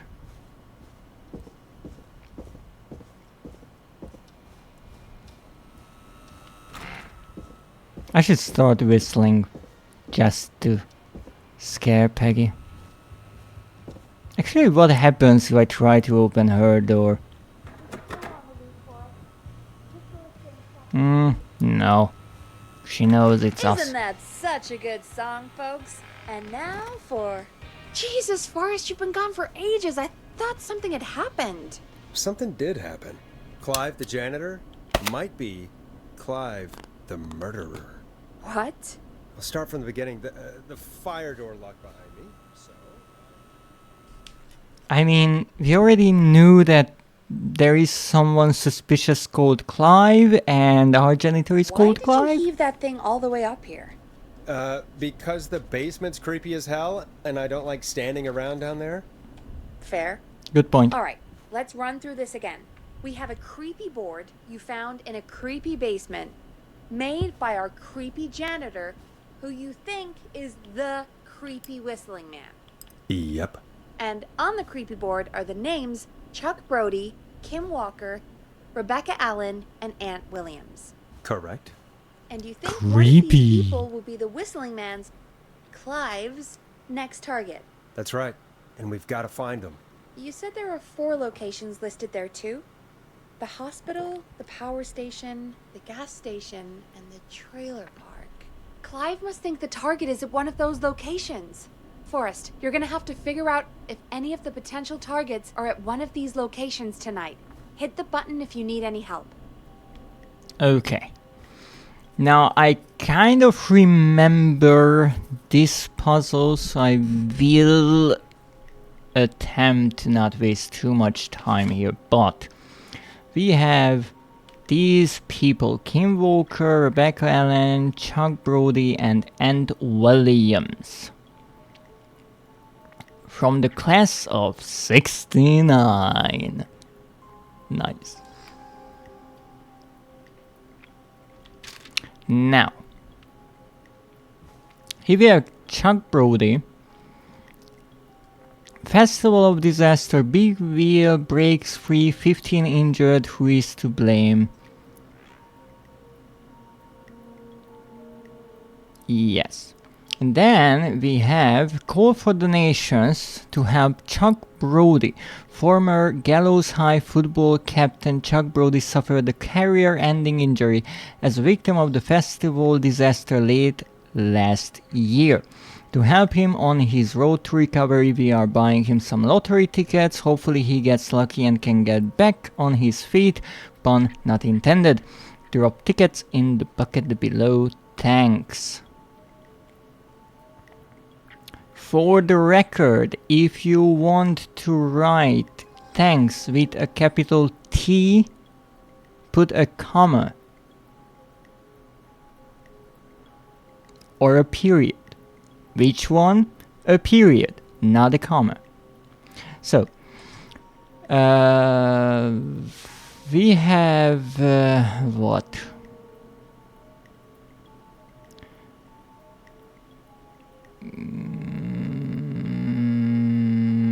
there should be one about a lottery winner. 24-hour gas station bought by local ex-lottery winner.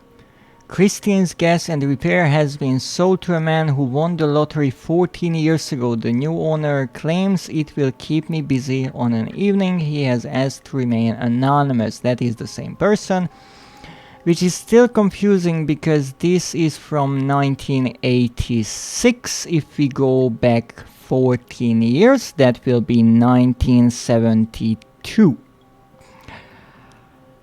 However, that lottery ticket was purchased as part of this donation event, and this says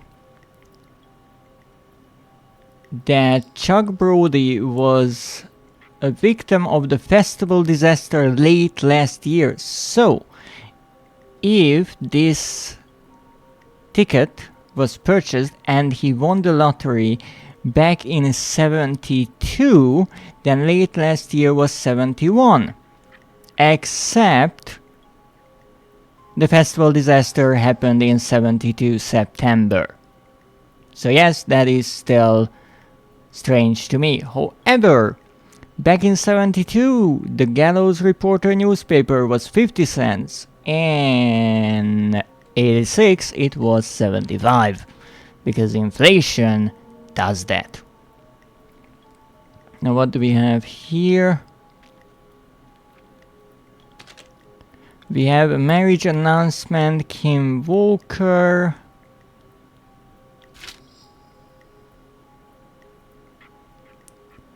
Justice for Festival Victims. The 2-year investigation into the festival accident has concluded. Lead engineer Ant Williams and junior engineer Sean Everett were distracted talking about horror movies while assembling the big wheel, which led to various construction mistakes. So Ant Williams was at fault. Staff surge at power station. Gallows Creek Power Station hires 20 new staff in a record hire, 12 of which were students from Gallows Creek High. So this is from 69. Really nice way of telling the player what the year is, because there is another article.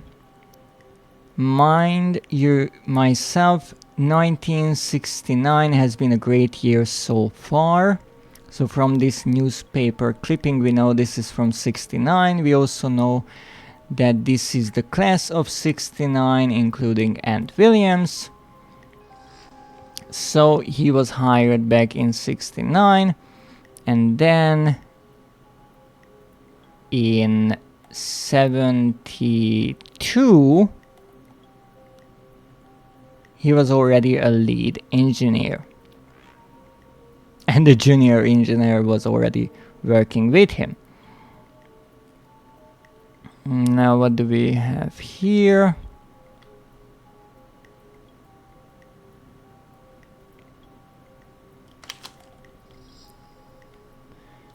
This is interesting. This is from 87. Featuring special mystery guest, the lead engineer responsible for the Gallows Creek Harvest Festival disaster in 1972. That would be Ant Williams. And this is 87, September 1st to 6th, which is now. And this is the Quiet Ridge Health and Safety Convention, which is a detail that I could not piece together originally, but Quiet Ridge High and Gallows Creek High had a game because Quiet Ridge is actually a nearby town. I'm not sure if that is shown anywhere.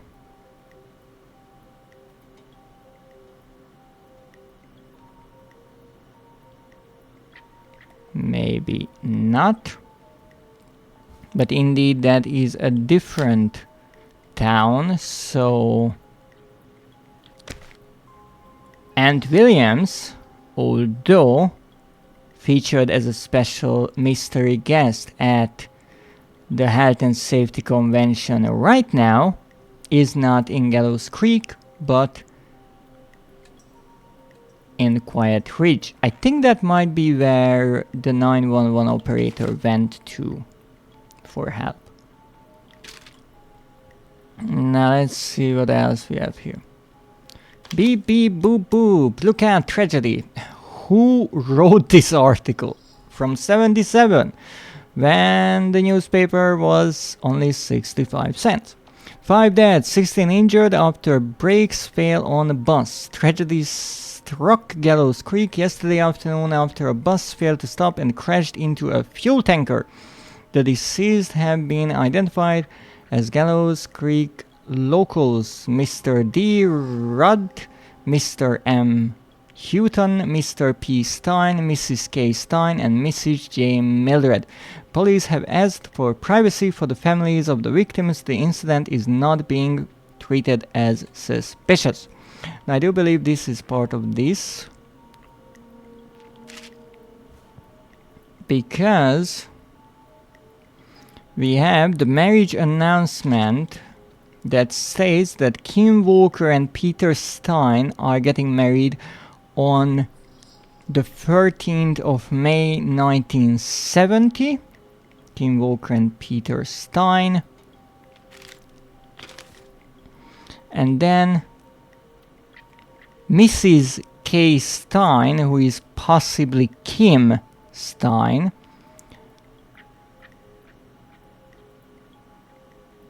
was killed in this accident in 77. Now that is what makes this rather confusing, because we have a little newspaper clipping talking about a local Dr. K. Walker from 84, but Kim Walker was dead by that time, so there is a possibility that this doctor was someone else. I actually don't know if it's stated that Kim Walker was a doctor or not. Here, a doctor. Here we have anything about that? No, just the marriage. Interesting, on the bottom right you can read Gal, probably Gallows Creek. I do like how the newspaper clippings are not complete, and sometimes there are a few words from other articles featured as well.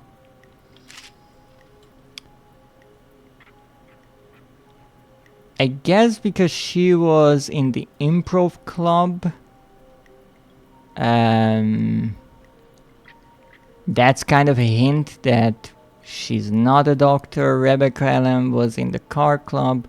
Chuck Brody was in the athletics club, which makes sense because he was a football star.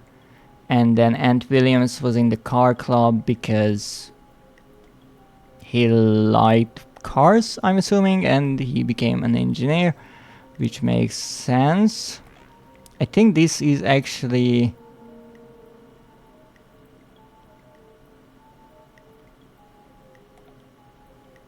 him, Chuck Brody. Now let's see what we have here. Is your car safe? Sheriff Matthews, who is dead now, warned citizens to look out for suspicious behavior after multiple car thefts. The crime wave of 70s will be stopped. I can assure you we must work together to bring down this criminal organization. and reach peace or whatever it says. So this is probably Rebecca Allen.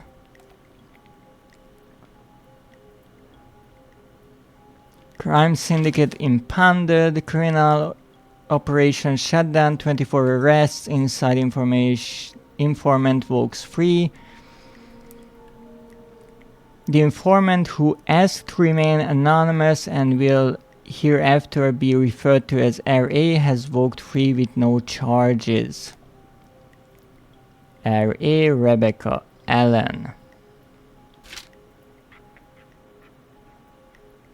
The arrests were made after a member gave up information on their co-conspirators to investigators. This was back in 77 when it was only 65 cents. Oh yes, because in the 80s it was more expensive. The inflation. Police have today finally put an end to the long-running car thieving crime syndicate. Indeed, the crime wave of the 70s. And then we have a little hint here. Diary of a car thief on sale now, $2 off with this coupon. Police informant tell-all book, and that image of her actually helps because that is Rebecca Allen from the car club as well.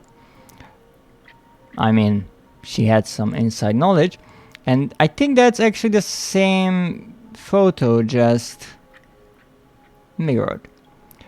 Okay, local legend takes to Manhattan. Infamous author of tell-all book Diary of a Car Thief moves out of Gallows Creek for a new life in the big city. She stole our cars and then she stole our time and money, said our reviewer Jim Randy last year. More on page 15. So this is from 87. Which means the book released or was published in 86, so this should be in 86, and it is. And then we have this, the trailer for sale cheap, from 86 as well. Contact estate agent Tyler Wallace for more information. I'm sick of being a local celebrity. People are so mean to me. I only stole a few cars. Who cares? Buy a new one. I'm selling my trailer and leaving town ASAP. I just want to get out of here. Please buy it. Yes, indeed.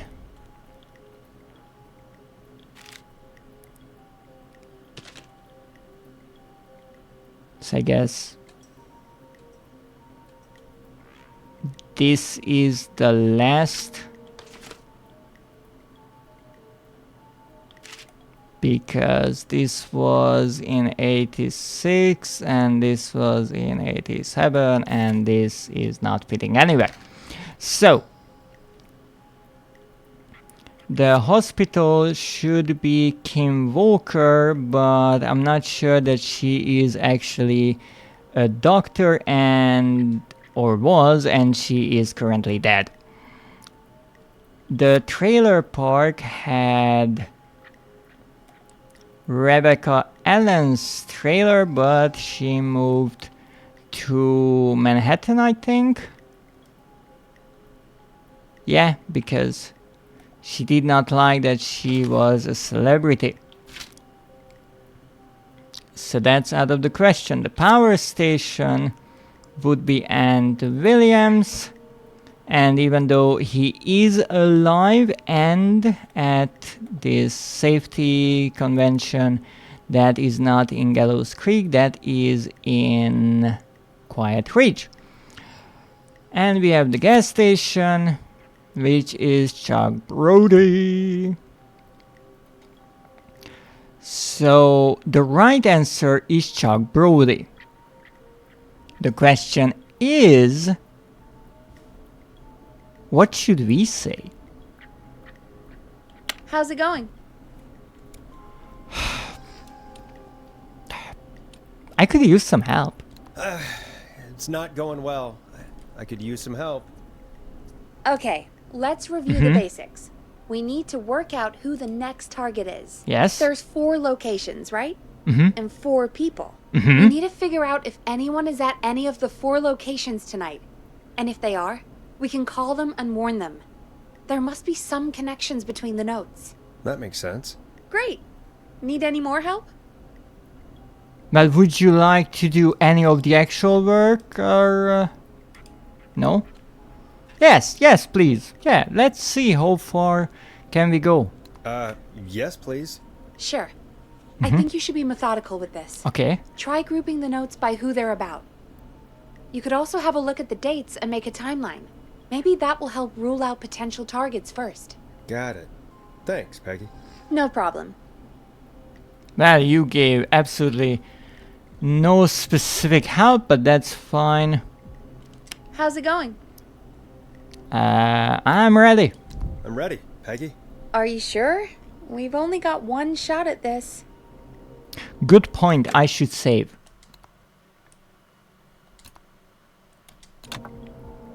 Okay, let's do this.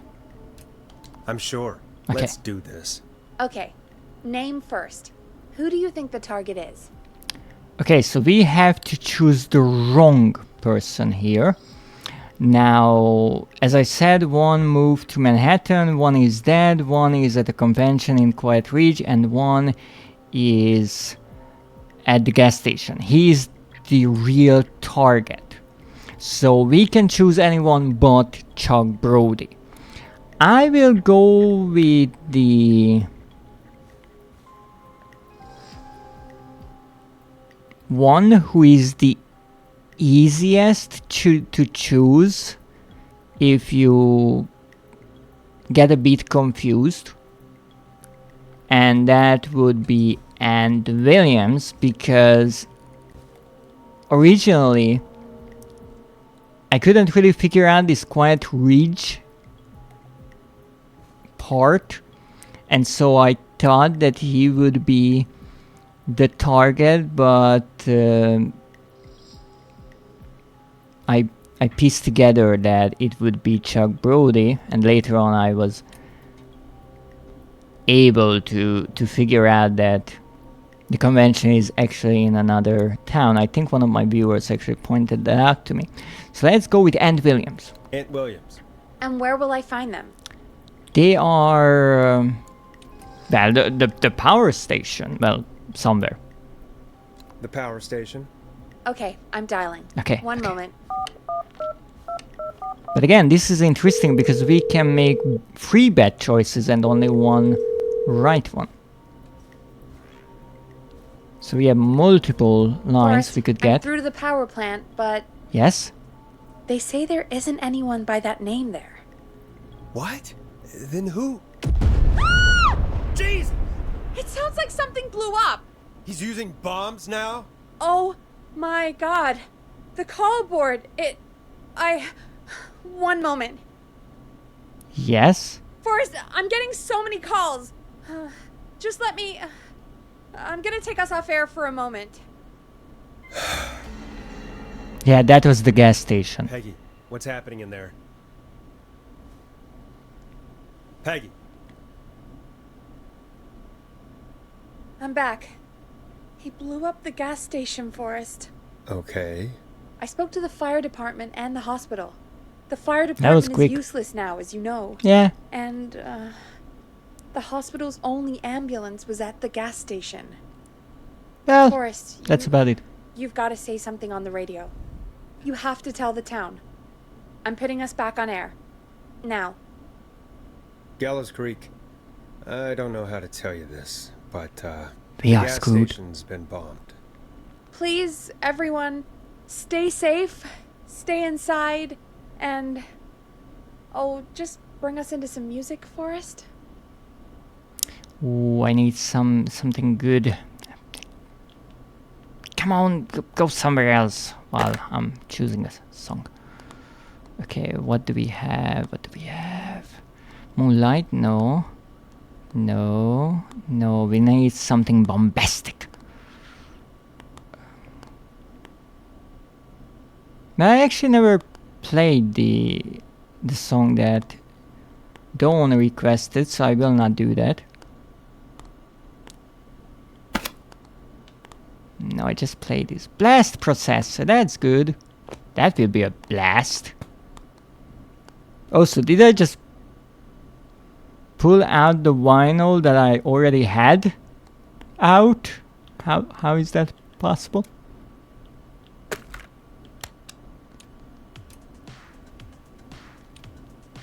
Let's blow this up. Careful with this next track, listeners.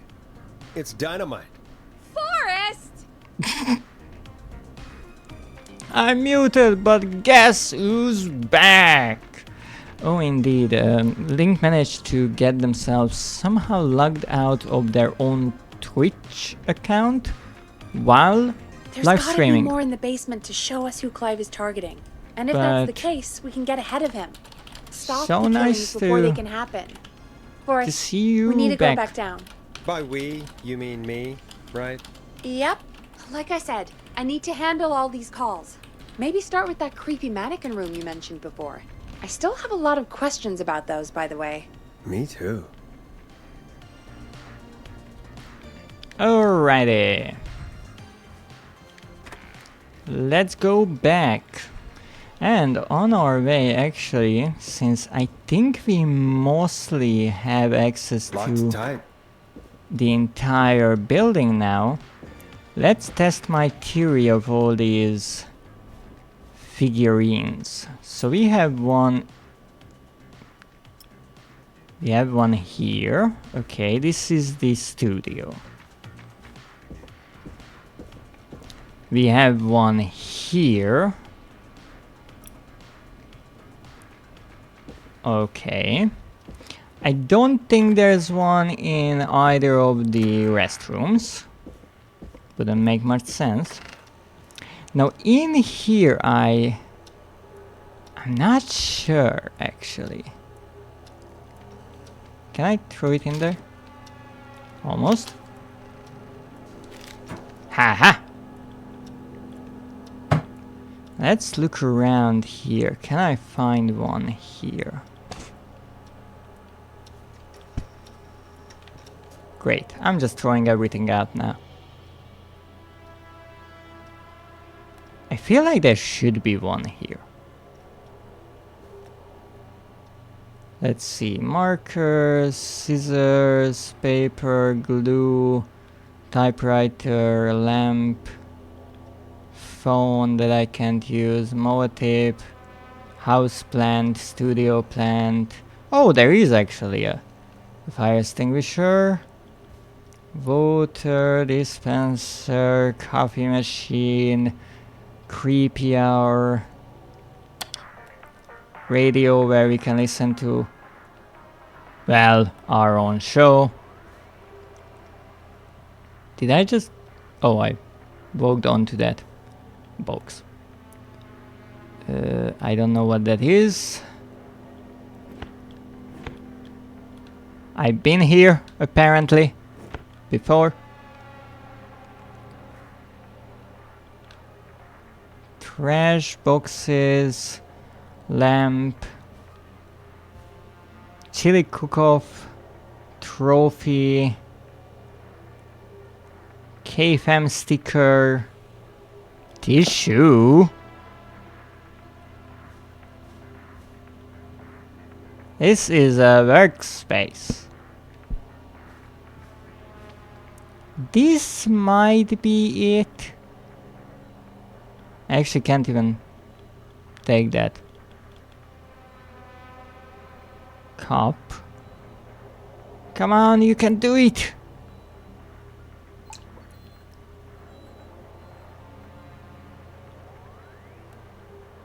So exciting, isn't it? Look at it go. Closer and closer to that sweet... Well, it's coffee, but let's call it tea.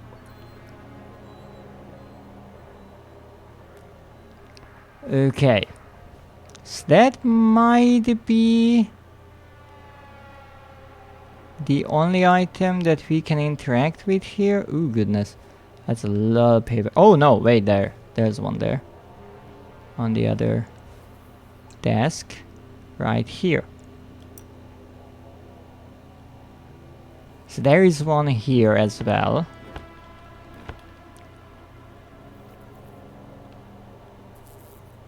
Fly trap. Screwdrivers. Not sure why that is important. Not the first that I found. Anything that I can interact with here. Plant. I'd be happy to find something, but I don't think there is much hidden in this game. Okay, I cannot go out here.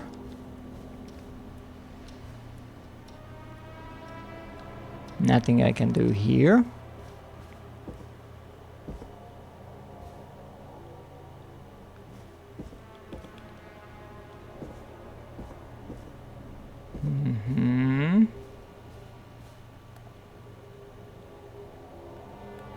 Mugs, because everyone in this studio pretty much runs on caffeine at this point.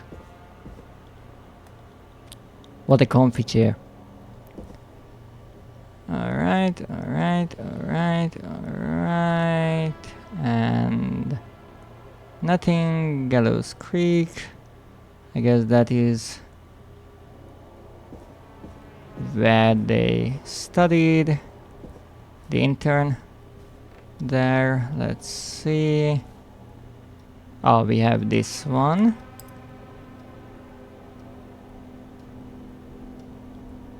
So this place had one as well. Thus far we found one in every single location that we could unlock. Now out here, I'm not sure, we have this janitor's closet, but there's really not much here.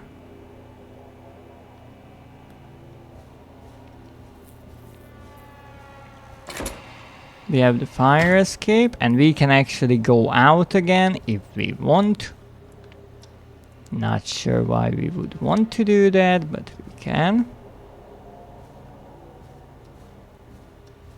I need a key to get in there. We cannot go in there just yet. We will be able later on.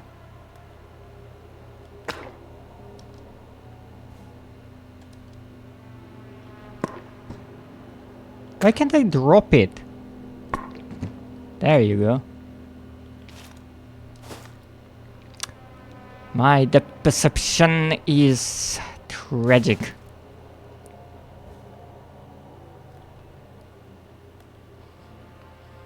Tape shining.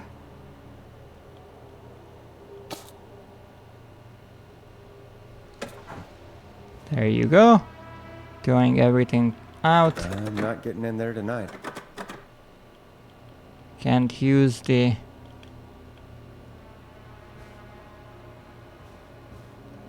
lights either.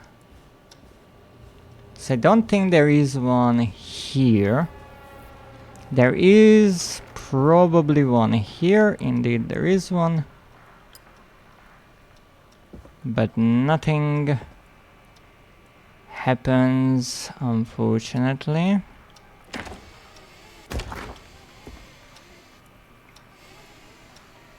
Is there anything that I can interact with here? I tried to brew coffee. Did not work. Yes, I turned this radio on. I remember that.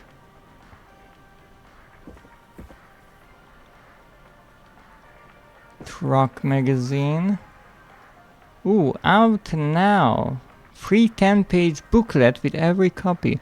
Flow at RR. Available on tape and the LP, new single now only $4.49. Ripley's Records. Wow. Back in the 80s, prices were different. Can I pick that up? Come on. Ah, there you go.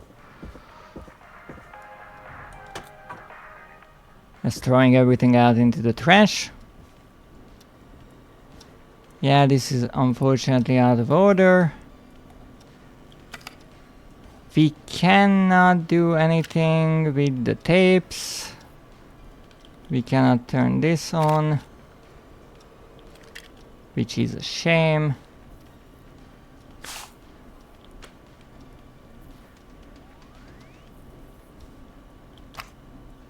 Seven days, another plant.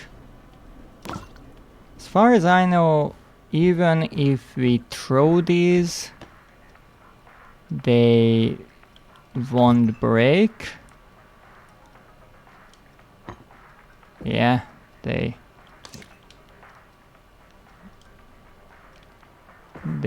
do not break easily. We found the record there. That's probably fine. Fly traps, but no fly sound this time. So there was indeed one figurine here as well. Now let's go outside, because normally you wouldn't come out again. There is no point.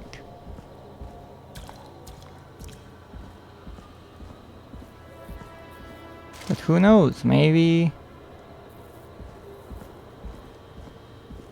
you can find something here or see something here, or even more interesting would be if we could find the body of Clive, showing that he is not the killer. But I don't think that would happen. Yeah. So we can come out here, but honestly there's not much of a point. A shame. Alright, I can go back.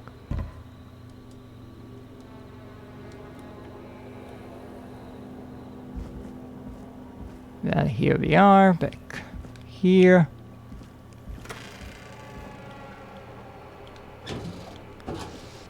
And here we had this. The key. Was this always here? Oh yeah, I must it have was. missed it when I brought everything upstairs. It was just behind the board. And I mean, there's like a million arrows pointing around. Even has a little key symbol there, but never mind. You are quite a detective, Forrest. Basement storage key, that I am assuming is somewhere nearby, given that we are in the basement. Here we go. Hey, Forrest! Peggy, give me some warning before yelling down the intercom. Sorry. Buzz the intercom when you find something and want to discuss it. Now, here... can we find something other than darkness? Not much.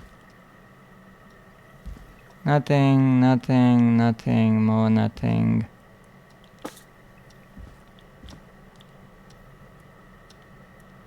Oh, come on, just put it down somewhere. Don't you love empty cabinets? Someone here sure did.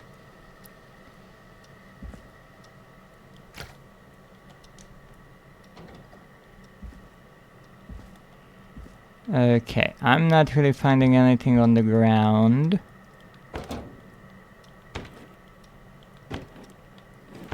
I understand that it's a fun idea to allow the players to interact with drawers and cabinets and such. I don't think there's much of a point if those said furniture pieces are always empty, even though sometimes in the story you can find something hidden inside them. Oh, that's the monster.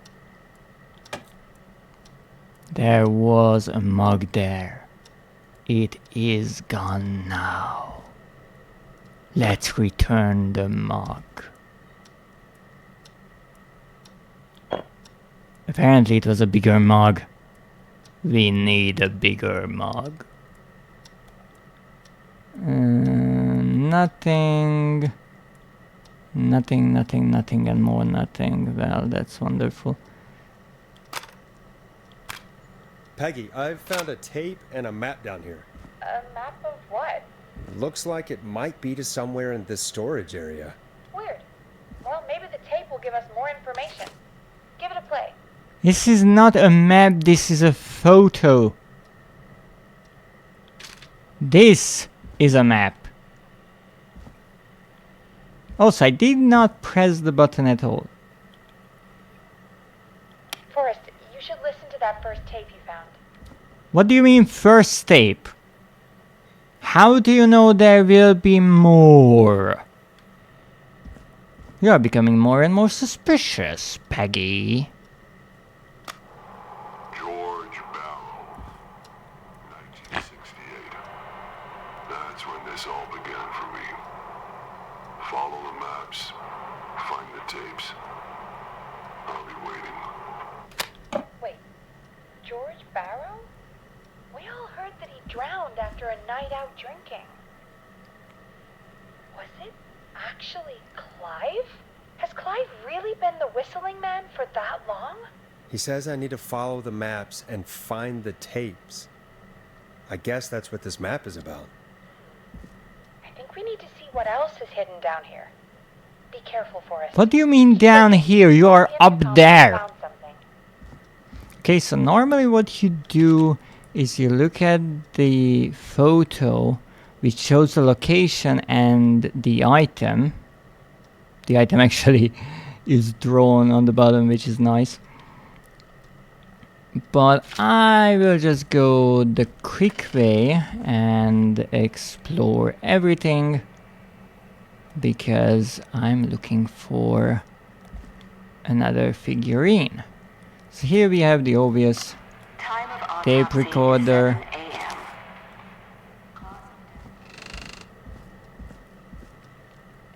And this actually shows that there is another tape recorder and a document. But again, we are not here to solve the mystery, we are here to get people murdered.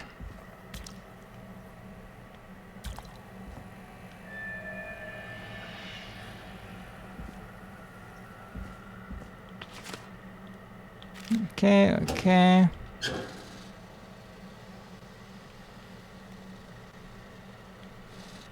This side up.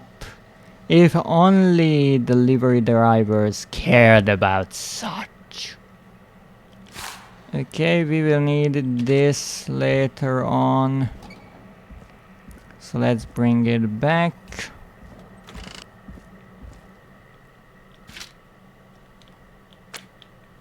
Thank you. I already played that. Don't worry, Forrest. If Clive is here, you'll be dead. Good news, he's not. He's nearby, but he's dead, so he can't hurt you. Except if he turns into a zombie. Will he? Who knows?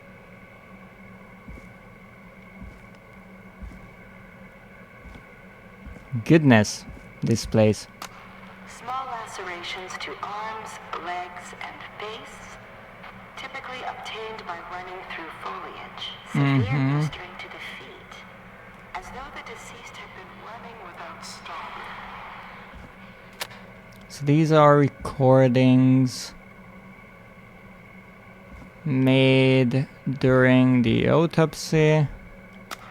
Preliminary toxicology results shows no signs of inebriation. However, a high amount of cortisol was found, indicating elevated levels of stress in the immediate moments before death. I'm not sure there's something inside the cabinet, because to be honest, I can't even see the cabinet. But let's say that it's empty. So indeed, as much as Peggy said that this person drowned while being drunk, the truth is that he was not drunk. Additionally, there appears to be a post-mortem injury to the arm. It looks like it was trapped in a car door. That is extremely specific to know, but I believe that the right professional can deduct such details. I also love that no one has been down here to find any of this.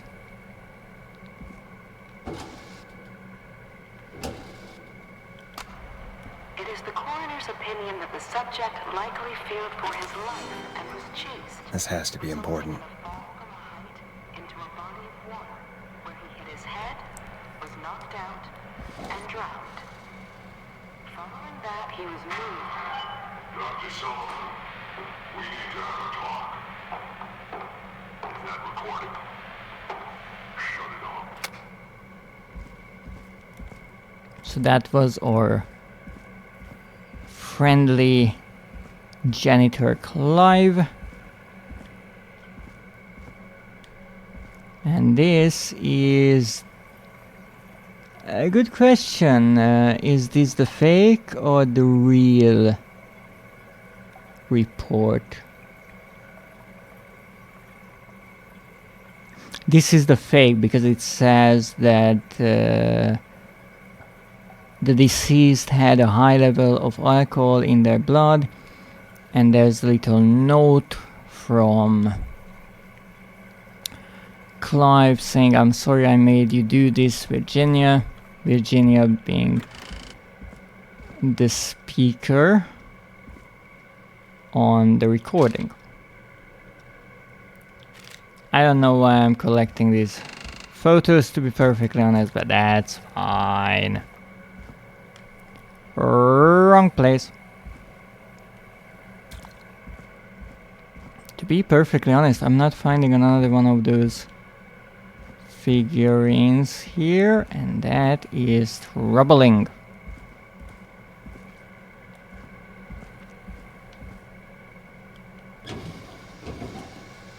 Okay, get that photo. That's the last one, I think. Or the map to the last one, which is here. Pan flies, recording. If you're listening to this, then I'm probably dead. What the? I'm a man who likes to stay informed. I've got subscriptions to newspapers all over the country. A few weeks ago, I noticed headlines cropping up in those papers, one after the other. Each headline about a murder. Each murder, the death of someone I knew almost 20 years ago. And each one drawing closer to Gallows Creek. Drawing closer to the anniversary. None of us are innocent, but I don't think we deserve killing. All I hope now is that I can save some folk from the worst that I can. I don't know. Do something to make up for what I did back then, I guess. I didn't kill anyone, mind you, but that's past mattering. Now, there's more I could say that I should say, but my employer made it clear that my family would pay a high price if I ever spoke out. So, hopefully I've said enough for you, listener, whoever the hell you are, to start putting the truth together. What the hell? Peggy is not gonna believe this. Ooh, a new vinyl for my collection. Yay! No, I cannot find a figurine here, which is not good.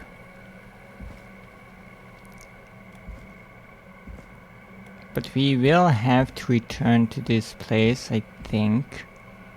So let's say that there isn't one here.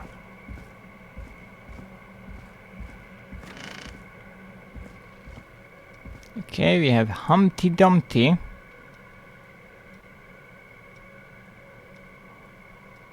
From a long time ago, Gallows Creek High presents. And we have yet another photo. What have you found, Forrest? It's an autopsy tape.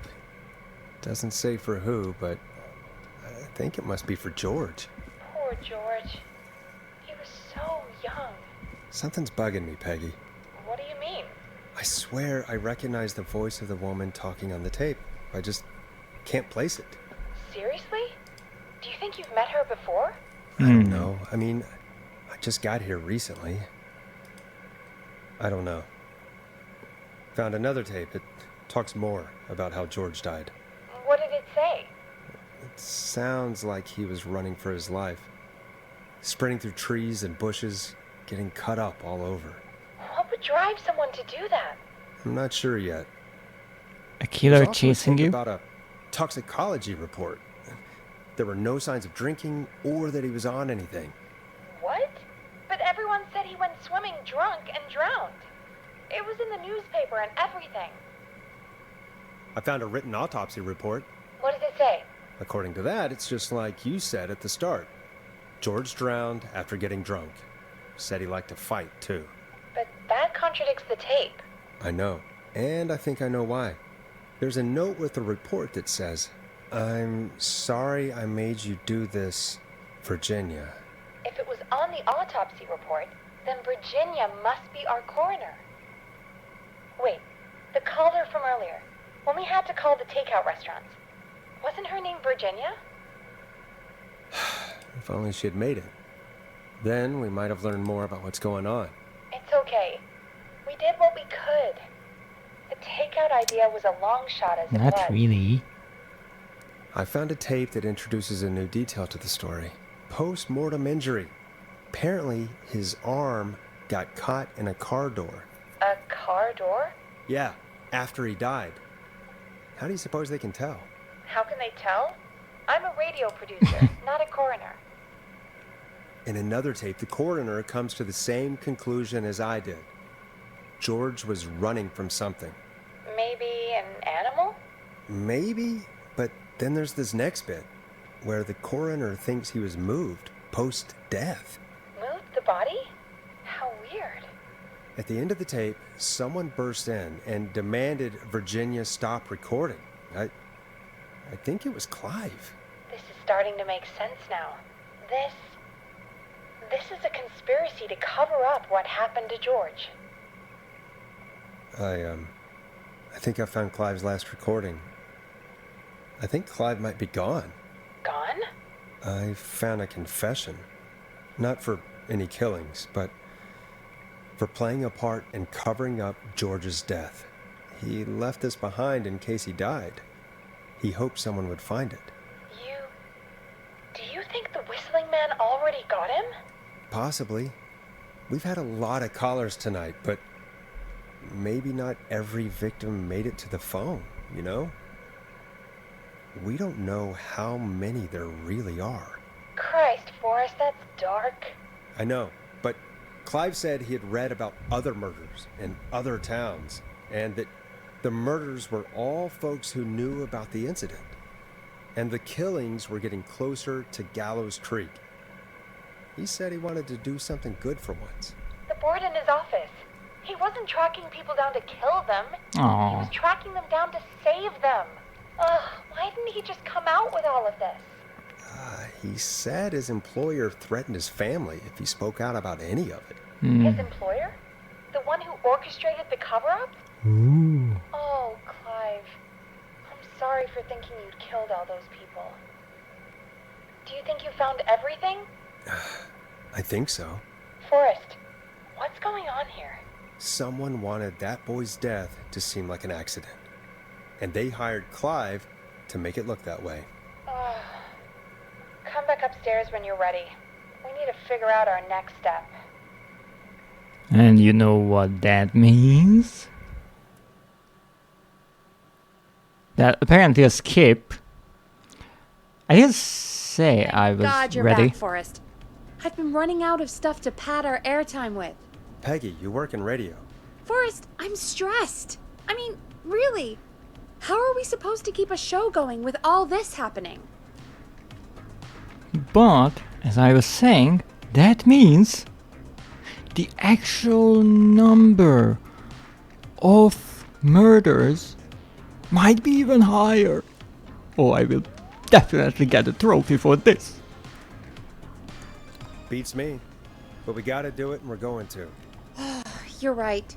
So, what's the plan now? Maybe we could have called Sandra, see what she knew. Now, the thing is, the more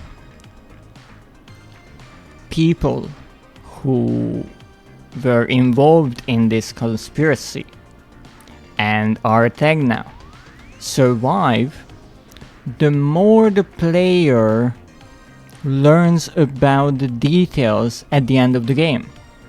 Or actually building up to the end of the game. But because everyone dies in this playthrough, I'm pretty sure we will know almost nothing other than what we learned with Clive's recordings. But what I find interesting is... Oh, these fell out of the...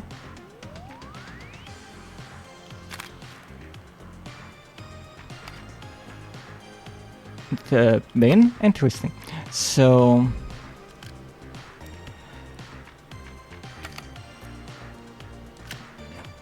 what is interesting, and I haven't done before, but I guess it is possible to do, is to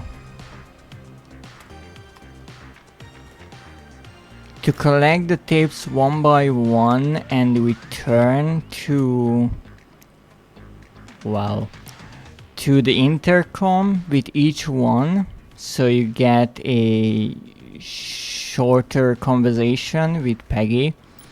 I'm not necessarily sure, however, because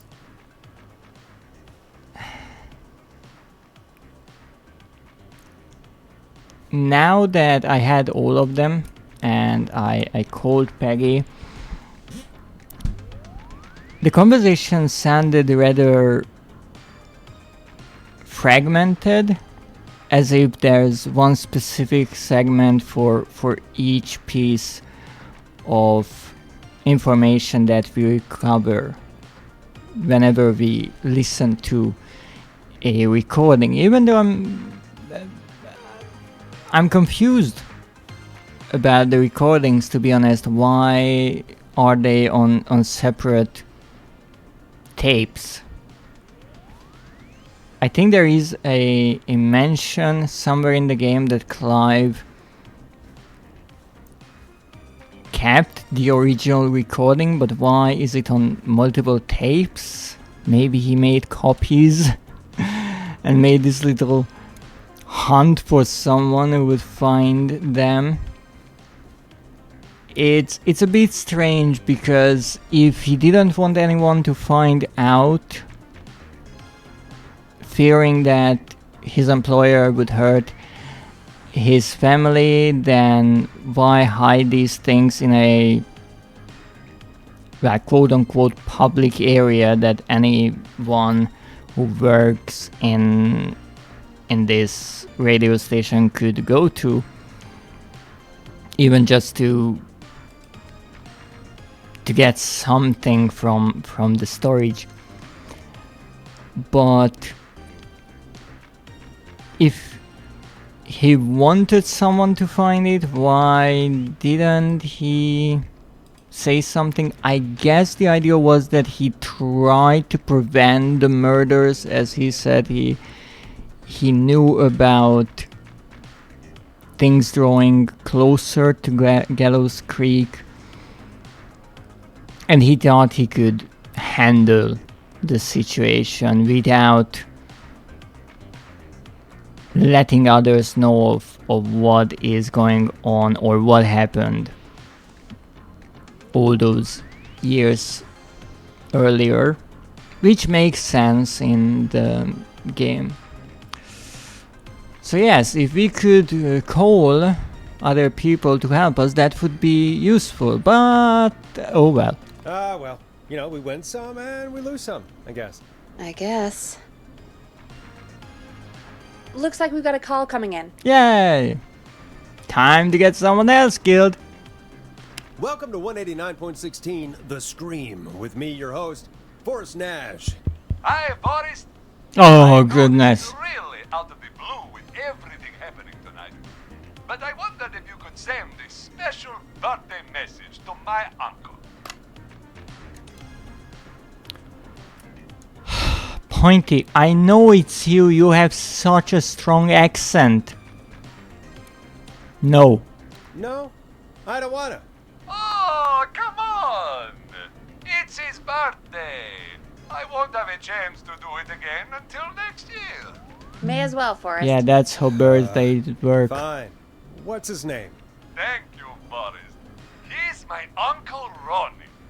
His first name's Peter, but he never liked his name. But since he always had salt and pepper hair, even as a kid, can you believe it? Folks always called him Pepper.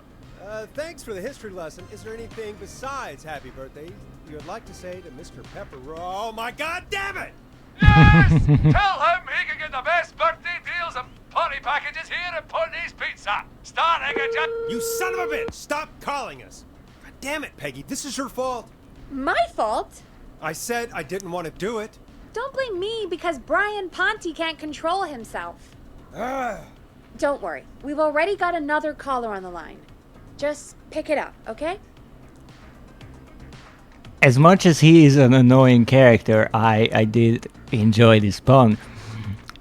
But I don't button. understand why he is so adamant about advertising his pizza place on a show that fewer and fewer people listen to by the minute. I have a caller waiting. Yes. This is 189.16 The Scream. I'm Forrest Nash. You're on the air, caller.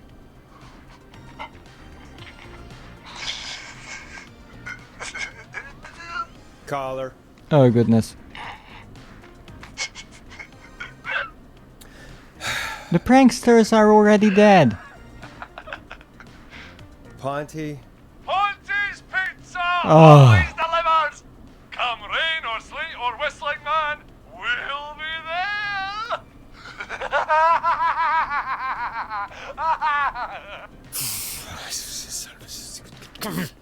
Forrest? Forrest? Are you okay? Forrest? Maybe Pointy is the The murderer. whistling man gets in with his own pizza slicer. Jesus, Forrest? Sorry, that was too much. It's okay. It's been a high-stress night. Don't worry about him anymore, okay? Not for tonight, anyway.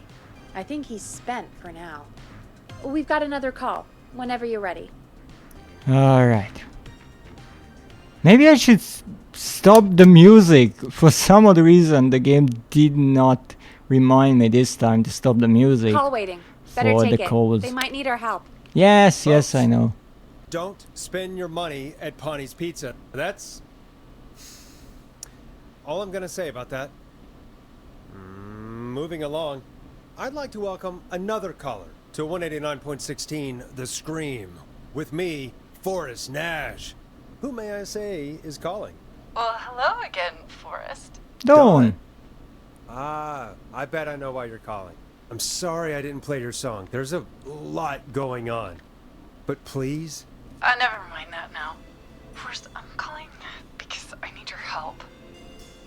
Interesting. I think I played the song before this point in my previous playthroughs. Not this time, and it seems she doesn't seem too upset by that. Now, it is true that she said that she is asking for this song because she knows who will be the next victim, and we will know if we recover the vinyl from the alleyway. And in a way we did, because we uncovered the secret room of Clive and then went through this puzzle. But the song itself we did not play, so that is an interesting little change you can make. Please, who's next? Please, Don, if you know something, if you know who the next target is... Oh, it's too late for that now. I'll be the judge of that. Oh, fine. Chuck Brody was the next target, but that ship sailed. Oh yeah, he was the person at the gas station. How do you know if you told me? Yeah, how do you know? That's mighty suspicious. How did you know it was Chuck? Well, if I tell you, I might just put more people in danger. People are already in danger. This might help. Forrest, I don't have time. I need your help. Do you mean... Yes, he's after me now. you? I think so. He must have heard me on the radio, helping you. Helping? Helping? You didn't exactly help. Maybe I've been helping more than you know. I was out following a lead, trying to work out who would be next, after Chuck. And what happened? And I started to feel like I was being followed. I came back to my apartment building, but this newfangled security system has me locked out. I need you to help me get inside. Now, again, we want to get everyone murdered, so... let's state the obvious. Use a key. Don't you have a key to get in? Only for the apartment door. The front gate requires an entry code. The future is electronic, I guess. I need that code to get inside. Which apartment block do you live in? Maybe one of our listeners lives there too. It's the new Woodside apartment building between the town hall and the trailer park. But I doubt any of your listeners live there. I don't have many neighbors. Sounds like a prime piece of real estate. The sound really carries at night. Shit. So indeed, that is a bit of foreshadowing and a hint that he is lying, because if you look at what location she tells you and where the train line is, this dotted yellow line around, she shouldn't be able to hear the train that loudly, even though she tries to play it off by saying that the sound really carries at night. But then we hear the dog, and if you remember, with Roller Ricky we learned that Max likes to howl at trains, so we know that she's not at the apartment building that she said she is, but at Roller Ricky's, and that should be there, Roller Ricky's. It's a shame that nothing happened at Price Slasher's supermarket. But we at least know where the jazz studio is. Okay, so... Not a dog person? I'm guessing you're not a dog person. No, I'm not. It's my neighbor's dog. Boy, I wish he'd muzzle that thing and... Oh. And now he's blasting David Scopo out of his window. This night can't get any... He's coming down the street. I don't think he's seen me yet. Forrest, please. I need your help. I need the code for that security system, or I'm gonna die.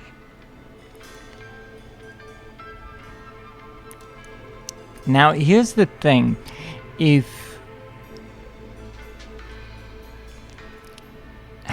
we want everyone to get killed, in this case we actually have to help her, because she is the killer. So if we just give the wrong answers all the time, she will lose her patience. And the roller Ricky will survive, which is not the desired outcome. So we actually have to help her to get inside. But I also want to mess with her, so let's save.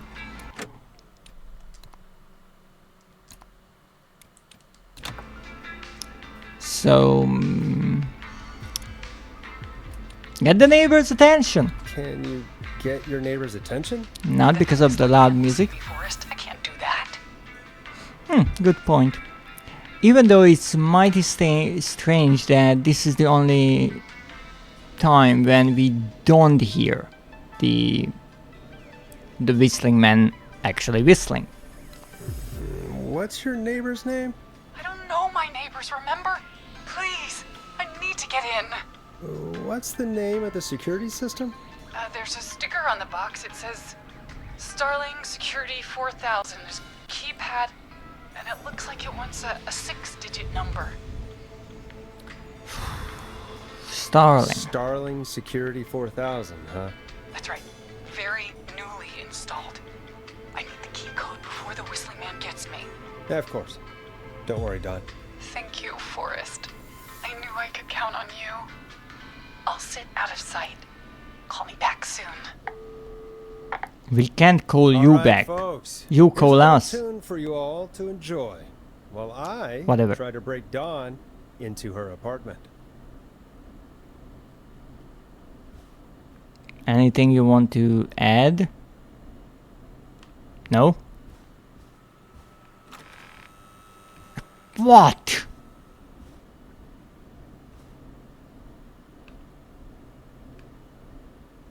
Yeah, what should I do now? I better put a record on. Ah, yeah, that's the most important. Let's play this song then.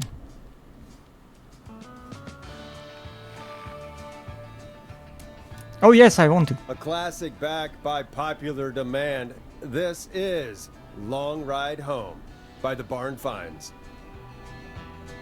You were pretty quiet there, Peggy. Forrest, was it just me, or was there something... Yeah, it wasn't just you. Something was weird about that. Yeah. Well, tell you what. We have a Starling 4000 or whatever here at K-Fam. Clive bought one for the station. Maybe we can find something to help. Well, I'm not sure who. But to help someone. To help the killer! Okay, so she's locked out of the Woodside Apartments, and somewhere Clive probably has the papers for the Starling 4000. Woodside Apartments! Here we go! Wait, Woodside Apartment? Isn't it a reference to Silent Hill 2?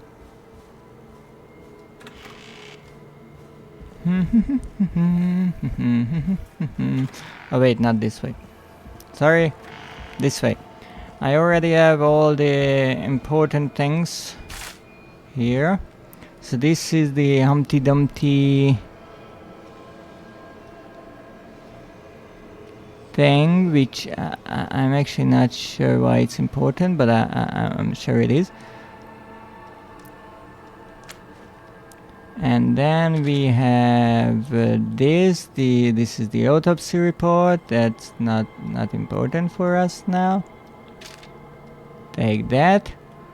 Starling 4000 user manual. Yes, and I think this is the delivery These note. codes should come in handy. Order delivery form. Starling must have left this by accident.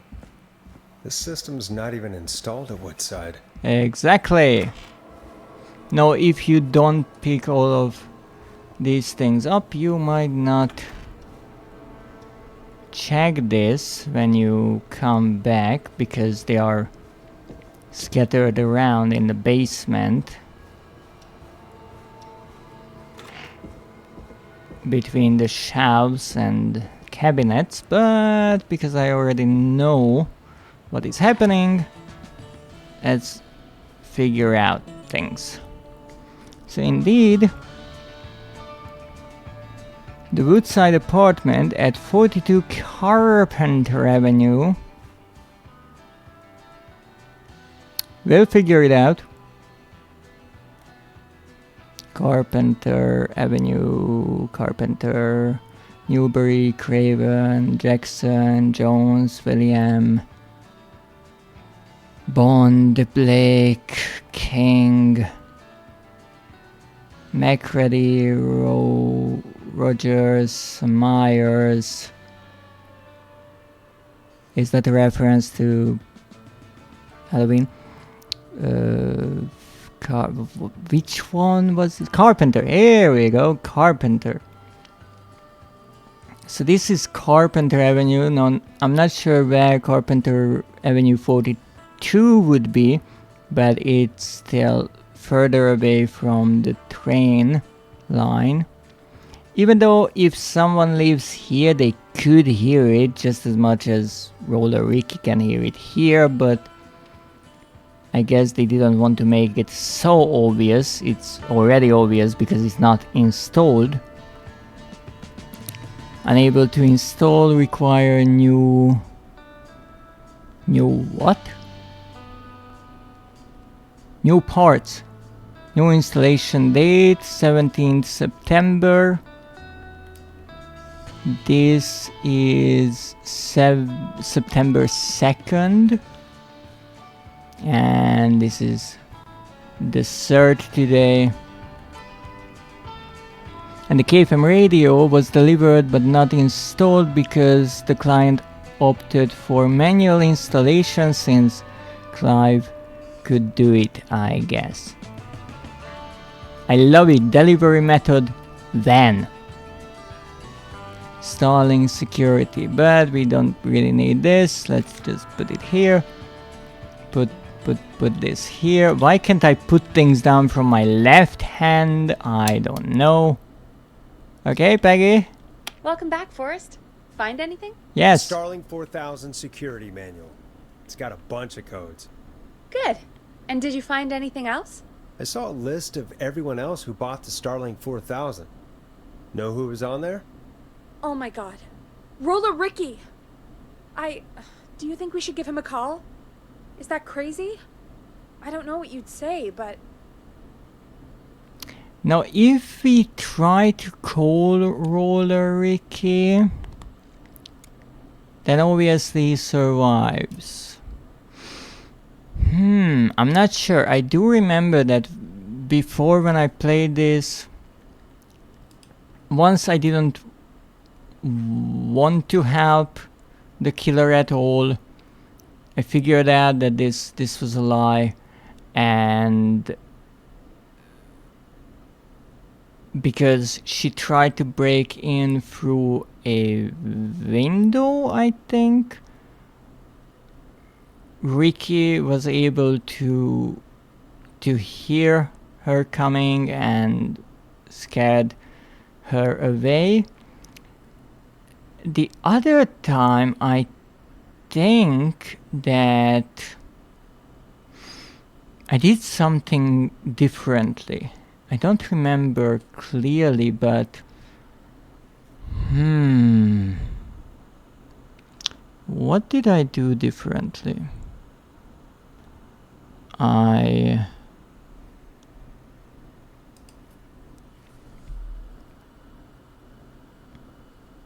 think I called him in advance And I even sounded the alarm because there is a code for that.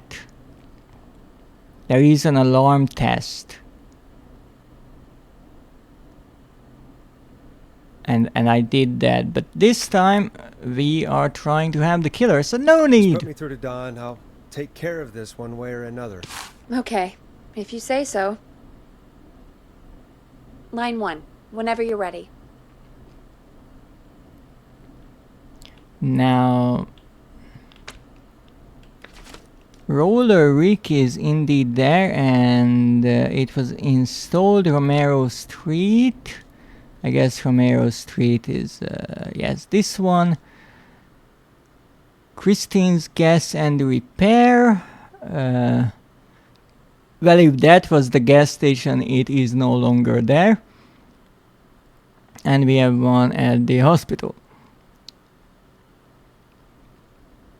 Well, Forrest said that he found a list of all the people who purchased the Starlink security system, which is not true because these are just some of the people. The order numbers tell a different story, with 1030 being the first and 1034 being the last. But that's fine. Okay, Dawn, let me help you break in and kill someone. This is Forrest Nash from 189.16, The Scream. Oh, thank God you're back. I've been so afraid. What's the code to the gate? Okay, so we have the maintenance call, the alarm test, deactivation, the entry code. The Starlink security alarm system 4000 comes with a range of features. The default codes for these features are listed below. Note, please change these codes immediately to prevent unwanted entry. It's a good thing that whoever installed these did not give a frick. The code is 715914. Thank you, Forrest.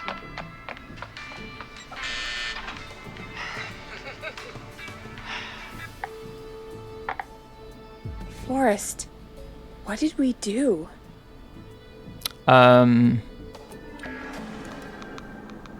Whoops. Whoops. Maybe that wasn't. Forrest, there's another call coming in. Evening caller, you're live on. Forrest! The psycho's somewhere in the roller rig, dude. I just saw a shadow. God damn, how do you even get in? Not he, she. You've gotta help me, man. Forrest. Maxie, no! Come back. I can't find my rifle, man. I don't want to hurt anybody, but I can't let anything happen to Maxie! Maxie! Maxie! You didn't do anything wrong!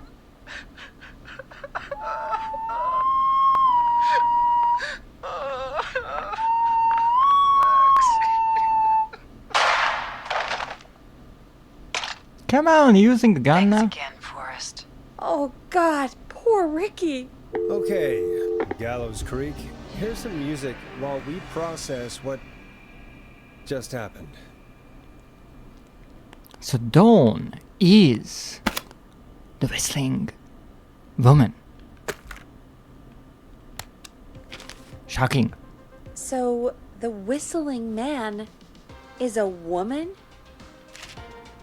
Yeah, and it's really rude to misgender someone like that. Just saying. Gallows Creek should really do better than that. Oh, come on, put it somewhere. I know, I can't believe it. I had my suspicions. Yeah, I worked it out a long while ago. Oh no, I can't believe it. I know. I can't believe it. She called up. You spoke to her multiple times.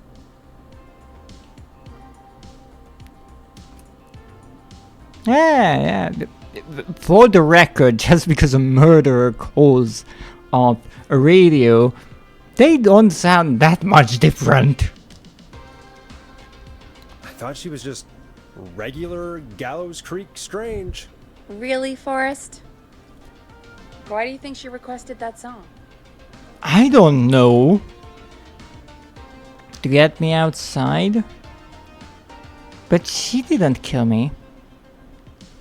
To get me outside? Maybe, but how? She didn't know the song was outside to start with. That's right. She never actually attacked me out there. So? What now? I guess I should make an announcement.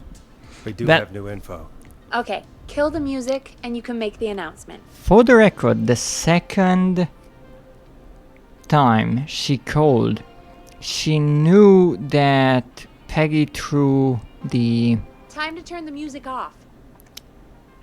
record out the window. Maybe she knew it from the beginning. Okay, But- Forrest, shut the music off. Yes, I think that there is some background story there why she cared about this song.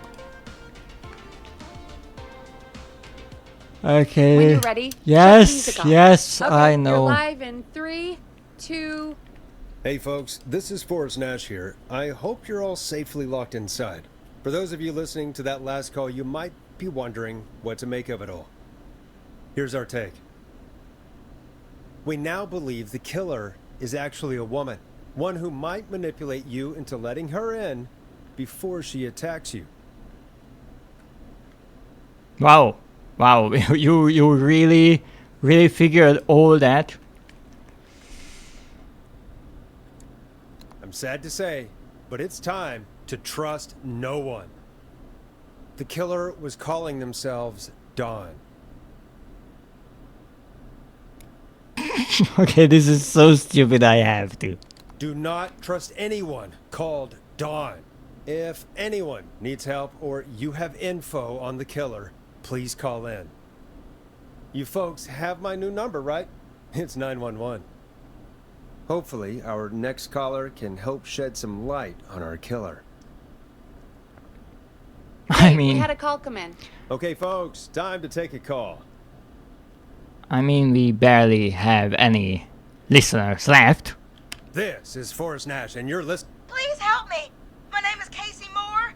I'm at 25 Nancy Drive. My best friend's been stabbed. He's bleeding everywhere. I don't know what to do. Please help me.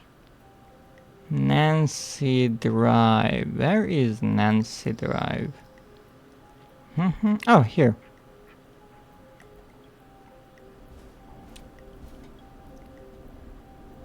Okay, so we have to handle this situation as unprofessionally as possible.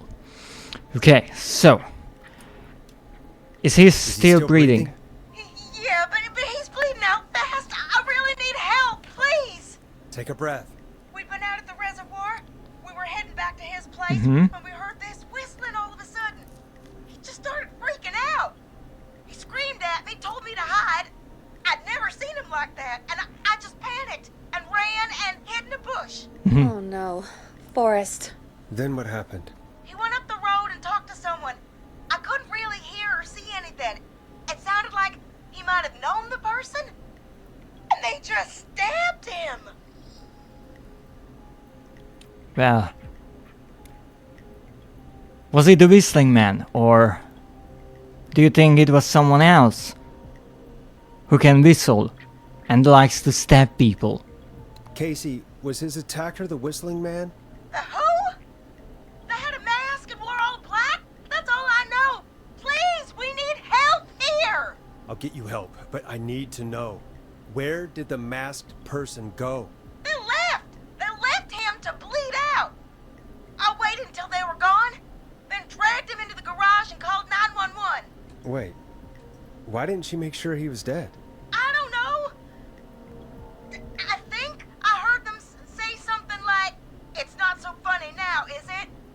before they left, but please, he needs to get to the hospital. I can't drive, so we need an ambulance. Forrest, the ambulance was destroyed in the explosion at the gas station. Yeah. You should get all the info you can. Even if it's not destroyed in the explosion, Wait, that's impossible. Even if you save the person at the gas station, it is still blown up with the ambulance, so this actually does not change, even if you make the right choices. What is your friend's name? Where is he hurt? Well, again, we have to be professional about this. Though, just for the record, asking someone who just witnessed someone else getting stabbed the question, why didn't the attacker make sure that they were dead, is kind of an insane idea. But alright. Well, okay, what's your name, just so we know what to put on the tombstone? What's your friend's name, Casey? It's Jason Parker. Can you tell us where Jason was stabbed?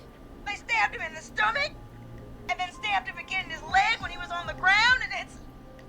Oh, the knife is still there in his leg! We'll be right back. Peggy, patch us through to the hospital. On it. Phoning St. Gabriel's now. Switch to line 2. Okay. Just a quick guide how to get someone murdered. Hello, St. Gabriel's Hospital. How can I help you? Hi, this is Forrest Nash from 189.16. Oh, come on. We have a stab victim at 25 Nancy Drive named Jason Parker. He's been stabbed in the stomach and the leg. He's bleeding heavily. Oh God, I'm sorry. But the ambulance is... well, you know. I know, but please, we need something or he's going to die. Forrest, listen, you're going to have to get him here. We need to see him and we can't get there ourselves right now. We don't have any way to drive him right now. And even if we did, he's bleeding out fast. Alright, listen. We need to buy him time to get here. That means stopping the blood first, and then finding someone to stabilize him. To stabilize him, you really need someone with first aid training. Do either of you have any? No. Me neither. Damn it. I'm really sorry about this, but I have other patients who can't wait. All I can do is talk you through the procedure as quick as I can, and then leave the rest to you. You think you can handle that? No. Also, let me see. Nancy Drive is here. Where is the hospital? That's the school. That's the radio station. There's the hospital. I mean, it's not that far away. Literally, you just have to come down like here. To be honest, this entire place is not that big, but okay. We don't really have much choice. Hit me. Okay, from the top. Mm-hmm. If he's bleeding out, then you need to get him comfortable and try to stem the bleeding. Lay him down. Apply continuous pressure directly to the affected areas. When the bleeding slows, get a clean cloth of some kind and hold it over the wounds. Get them comfortable. Apply pressure. Clean cloths when slowed. Got it. I think. You said he was stabbed, right? Mm-hmm. If the object he was stabbed with is still in him, don't take it out. It's stopping the worst of the bleeding right now.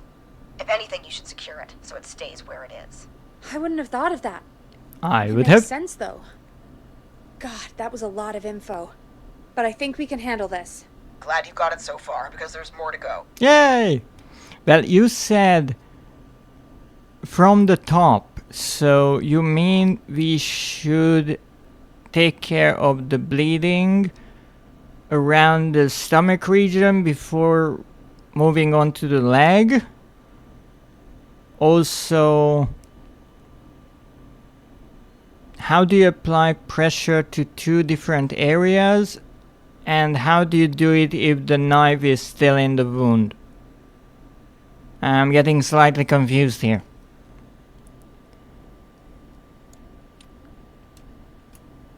Are you sure you can't stay?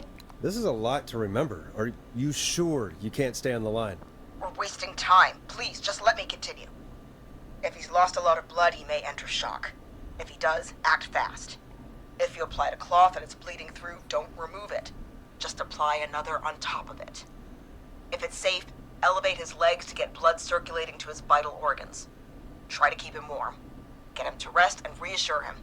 We need the patient to stay calm. All right, don't replace bandages, elevate his legs, keep him warm and calm. This is a lot. I'm really sorry. That's as much as I can give you right now.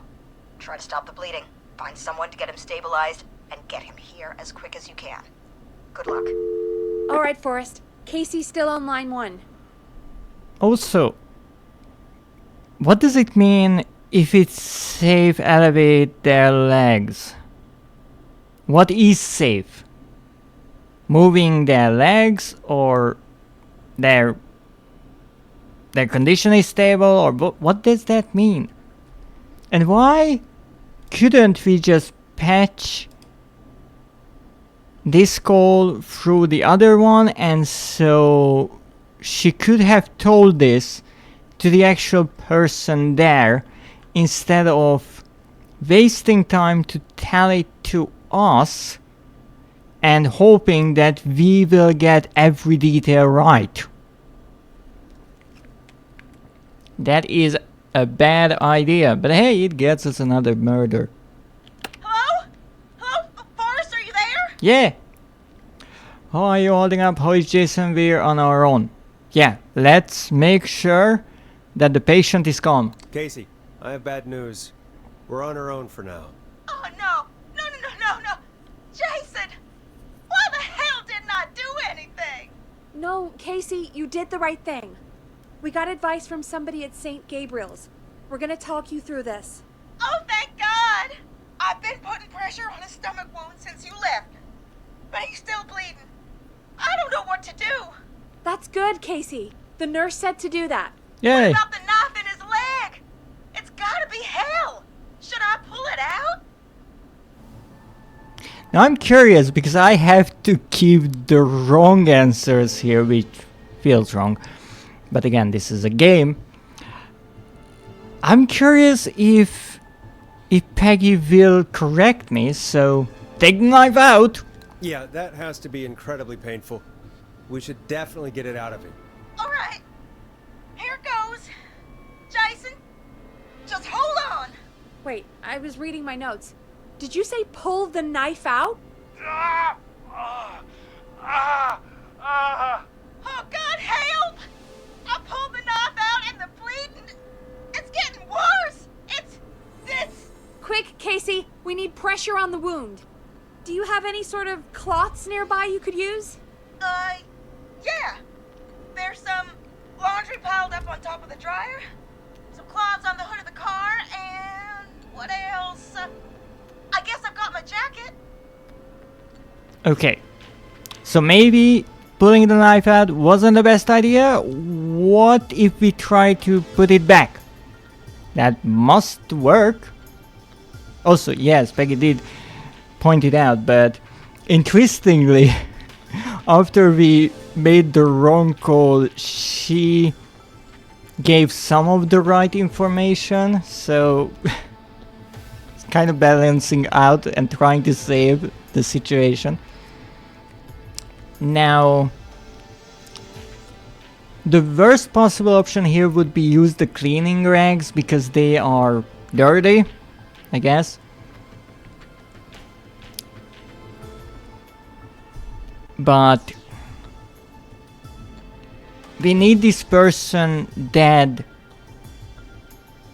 right now and not after weeks in the hospital. So let's just use the laundry. I guess that's the clean one. Look in the laundry for something like a towel or a shirt. Hold that over the wound. Okay. Wounds. Looks like I'm gonna have to buy you some new whites, Jason. Here we go. I'm sorry, Jason. It's secure. I'm putting pressure on his stomach again. We shouldn't have pulled the knife out. Forrest, can I have a word? Here's the thing.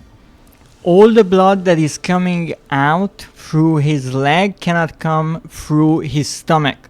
So we kind of help the bleeding by distributing it throughout the body. Which is terrible, but we did it. Yay! Also, I find it interesting how the game tries to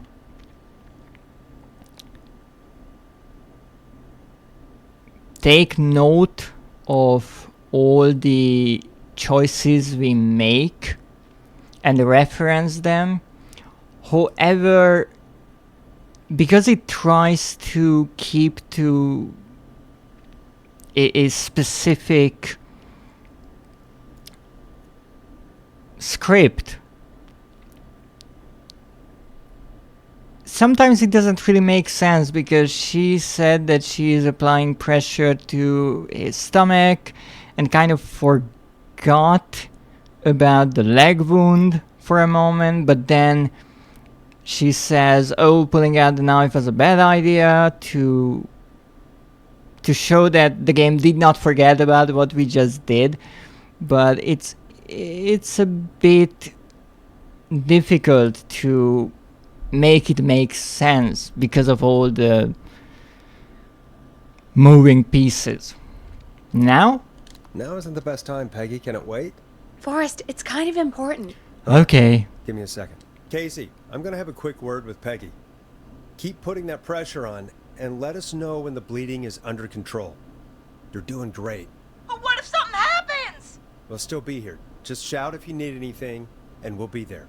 I promise. We won't hear it, but don't worry. Oh, wait. Jason, please be okay. Now, what is interesting with this, I am kind of curious how many mistakes the game allows the player to make and kind of fix and still save the situation, because with the group of teens, I made all the wrong choices, so it was pretty much impossible to salvage anything of that situation. With Roller Ricky, I was curious if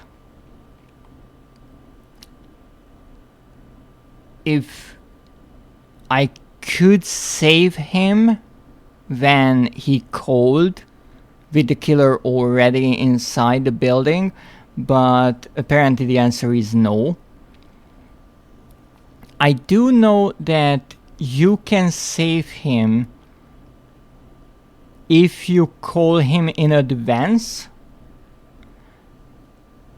and even if you don't call him but tell Dawn the code to sound the alarm, the outcome will be slightly different, but in both cases I think Ricky will be able to grab his rifle and scare away the whistling man. In this case, apparently letting Dawn in is just too much that you cannot save at that point. So in this case, I'm curious if it's still even possible to save this person, even though I made the obvious mistake of telling them to pull the knife out. We'll see. I think that the game will be forgiving with this one specifically, because I know that there is a connected puzzle that is coming up that is part of this call. And so it would be strange if all of that would just get skipped because I made a mistake in the beginning.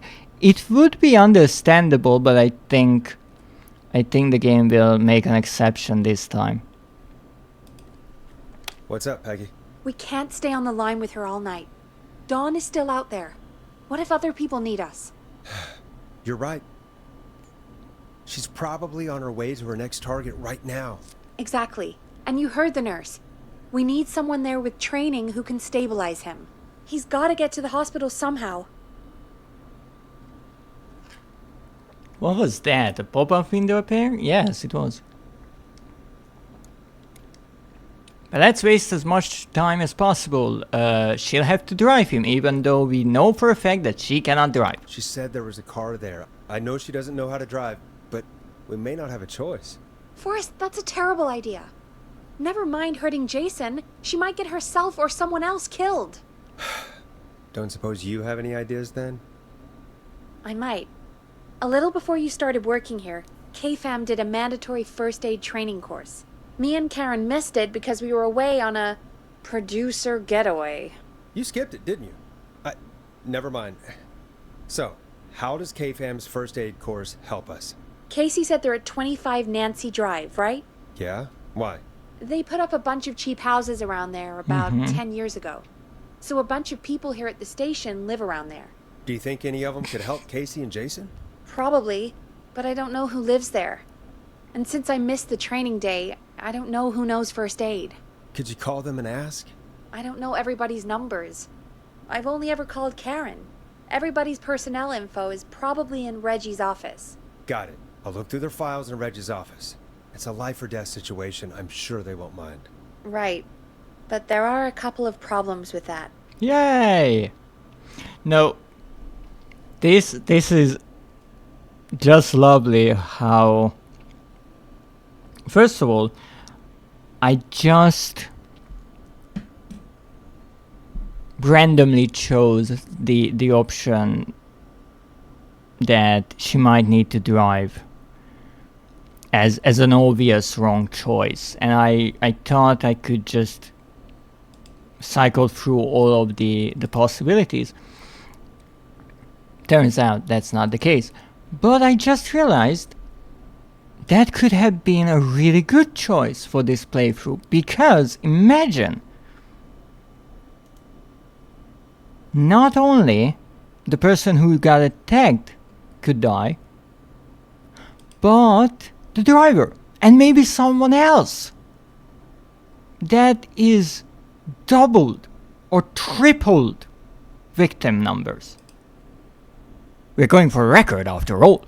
The second thing is how Peggy explains that there are a bunch of cheap houses in that street, and how many people who work at the radio station live there because of that.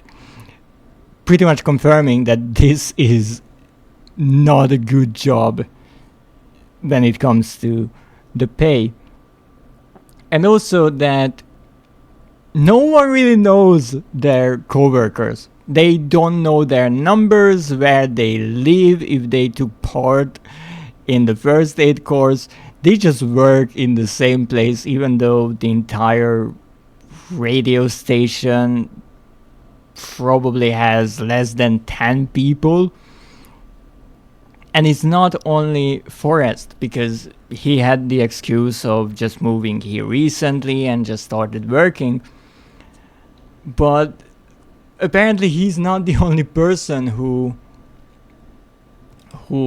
didn't even know the intern, for example. I think that even Peggy said that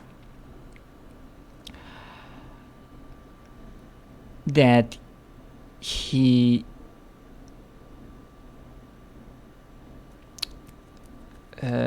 no, the intern is a girl. She was just put into a corner, meaning that she didn't even take the time to talk to the intern once, even though she's pretty much sitting right next to the main entrance. That is unbelievable. Okay, so let's see.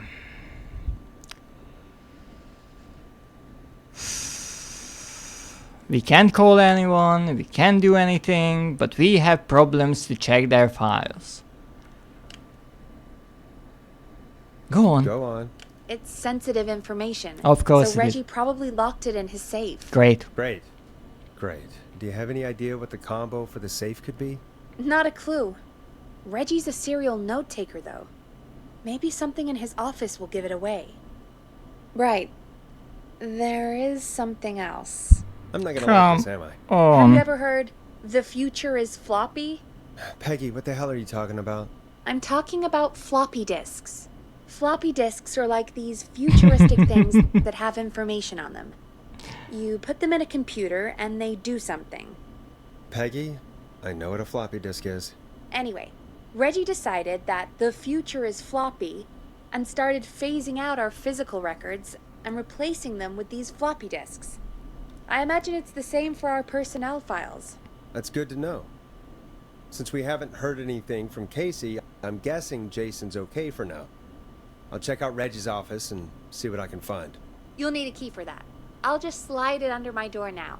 Thanks, Of Peggy. course, you have I'll just have to look around. all the keys. But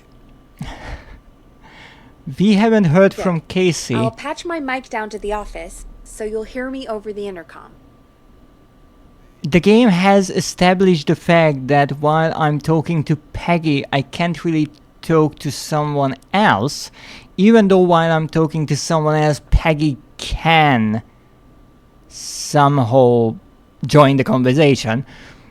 But yeah, it doesn't really make sense that that she says that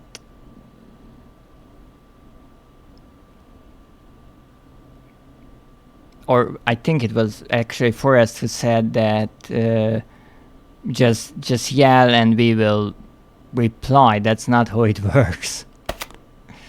Okay, let's take this. That's a nice vinyl design.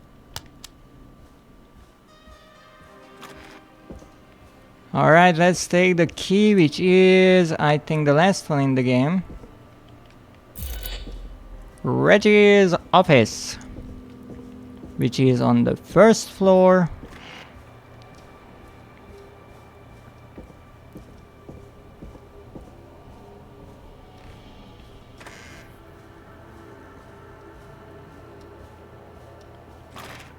Looks like I need a 4-digit code. But first, let's see. We tried all of these little figurines. I think I've already seen one with this design, but let's see if this will give us a trophy. No. However, we have this one as well. And that is mighty strange. I think that is a Newton's cradle, but it's all tangled up and I can't do anything with it. Maybe if I can grab something to untangle it. Maybe this pen, yes. Yeah, that will not work, will it? Yeah, that will not work. Okay, so we need the code. Now here we have a bunch of random stuff. As Peggy said, the boss is a serial note taker. And we have a serial killer on the loose. So funny. Also, I love there are so many documents here, except the ones we actually need. First aid to the injured, yes. Another map.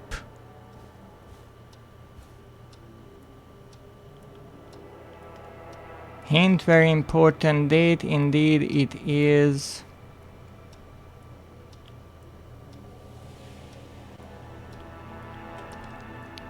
X forever, I need to write pitch document, good title, bring back original protag and villain. I guess that's about the movie.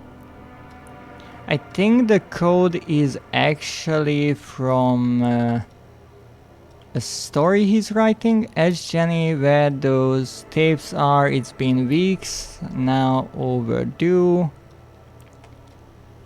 Clive, if you're reading this, stop stealing my post-it notes!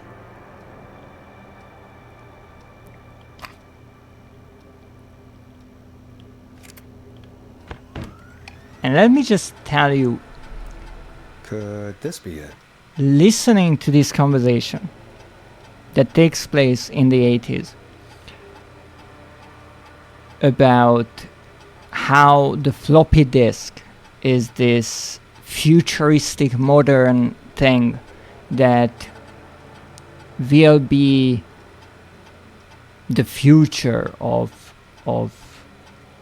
storing information and documents is so unbelievable, because it was for a short while, and then the CD came along and the rest is history. But indeed, the floppy disk was a rather fascinating concept, and it still works to this day, as much as I do believe every manufacturer stopped producing floppy disks at this point, but the old ones are still usable, and I think you can still buy brand new floppy disk readers, and if you look around you might even find brand new floppy disks from back in the day, which some computers, some systems require. They are in use to this day in rather specific fields that use old machines and computers. So if you have a floppy disk, don't just throw it out, but put it away. It's a history piece. Really a floppy piece of computer and storage history. Deep cuts, top secret, yes. Takes place on 11/07. May partner with Pondy's Pizza for the launch. 110 orders. No, that's not a date. That's just 10th of them. 1 out of 10. 11/07. I do remember that there are actually 2 dates that you find around here.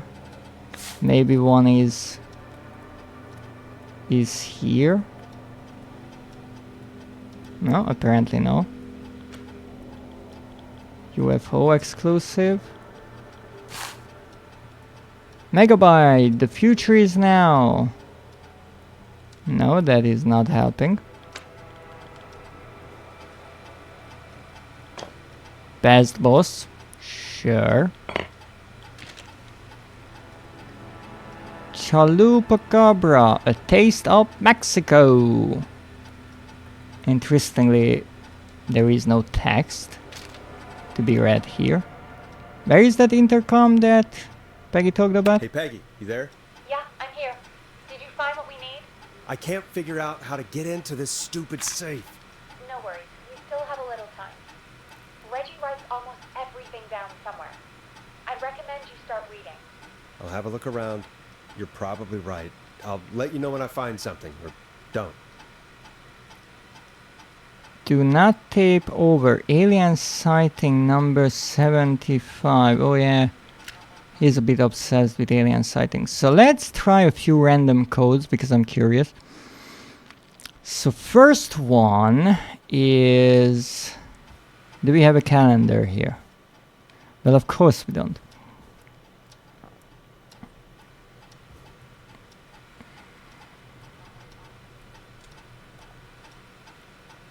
What is the year now?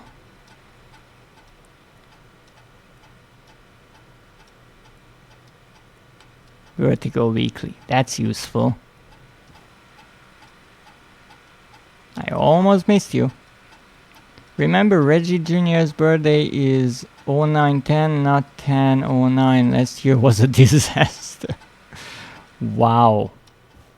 Aren't you Reggie? You don't even know your own child's birthday? Okay, I need a calendar. I want to try out a few things. Also, can I actually go back?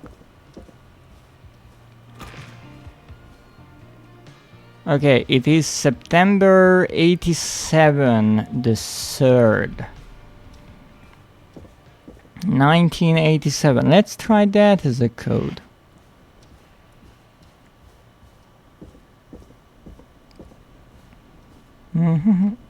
Yes, there was one similar one here.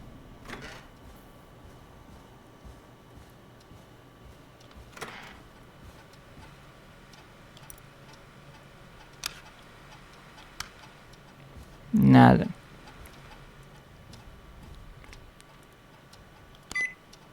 $1987.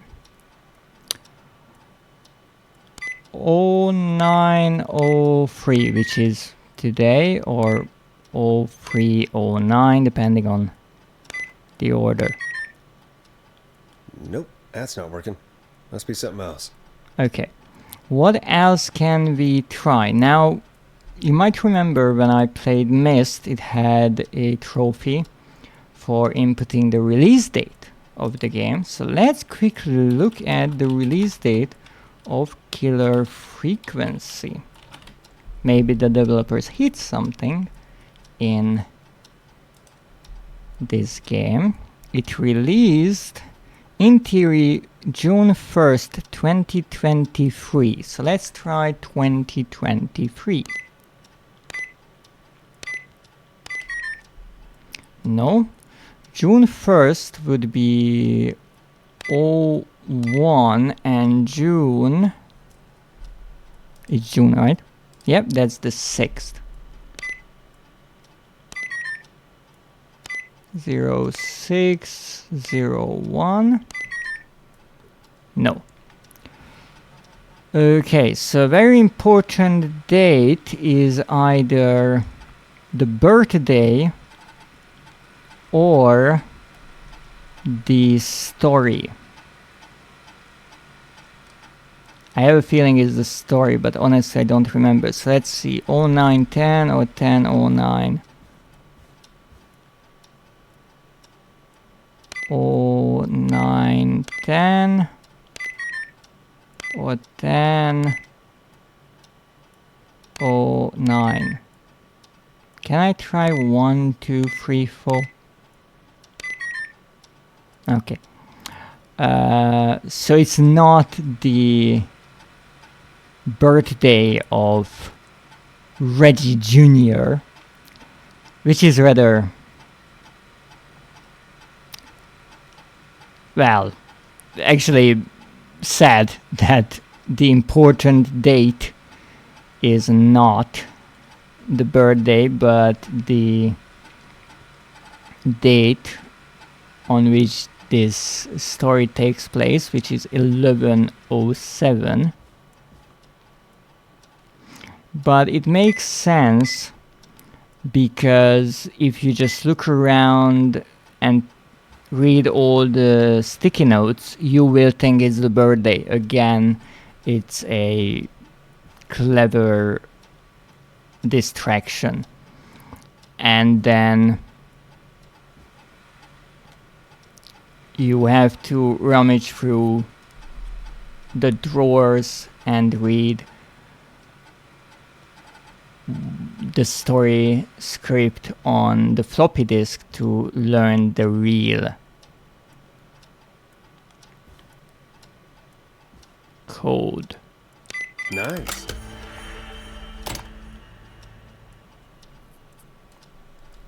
Okay, so here we have way too many people.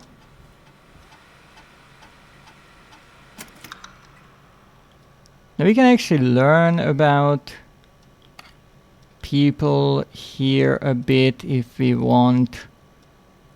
But this is actually forests, so that doesn't make sense because I don't even think I could choose myself, since I already stated that I don't know first aid. This is Peggy's, and I'm curious about that. Peggy, I think Reggie's on to you and Karen. Maybe don't bring those little drink umbrellas into work for a while. What? Why are you reading my file? You need to find someone who can help Casey. We already know I can't. Don't waste time. You're right. I'm sorry. I need to focus on possible candidates. I can read the rest of this later. So why I'm curious about this is the name, but apparently even here Peggy Weaver is the name mentioned, which isn't her original name. She said herself that her mother made her take her stepfather's name, I think. Get a load of this, Peggy. Apparently, I'm a lone wolf type. Forrest, what are you doing? We don't have time for this. We have a man literally dying on the line, and we're more interested in you. You're right. I'm sorry. I need to focus on possible candidates. I really shouldn't have read both. We're in a hurry. Shouldn't have read both. Yes, indeed. Shouldn't have, but we are trying to get someone murdered after all. Carter... okay, I don't know who you are.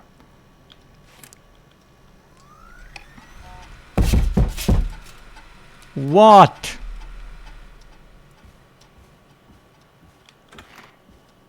Yes?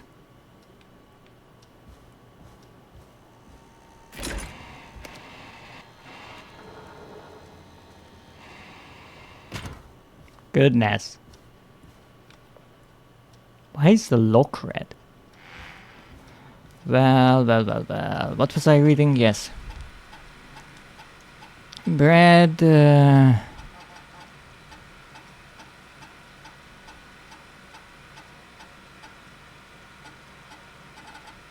So Brad and Barbara, they are the two, I think, who were dating. Barbara being the receptionist, but I'm not sure.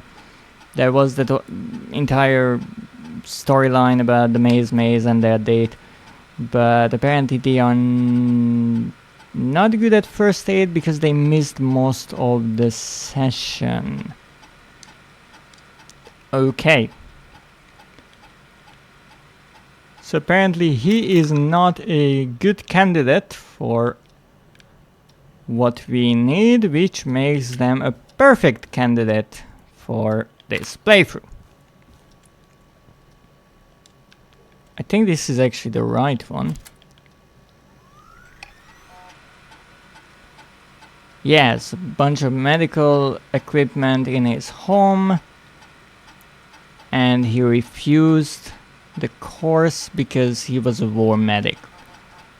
So indeed, he'd be the perfect candidate, so we are not choosing him. Next one. I don't know if I actually have to be quick about this and not read all 6 of the floppy disks, since we can figure out that at least 3 of them are not worth checking. One is Peggy's, one is Forrest's, and one is either... No, actually 4, I think. Now that I think about it. Because we have Forrest, whom we don't have to check. We have Peggy, and we have Karen, that we heard about missing the first aid course because they were on one of these getaways. So they are out of the picture. Yeah, missed Secret Santa, first aid training, and the Teddy Gallows Jr. station visit. Well, that was probably not so bad to miss. So that's 3 out, and then actually you can figure out a 4th. I can't read this. Barbara, yes. You can learn that Barbara and Brad are together. And in Brad's file, we learned that they both missed the first aid course. I'm curious if that's also here. Barbara is really getting on well with all the staff. Got another cat.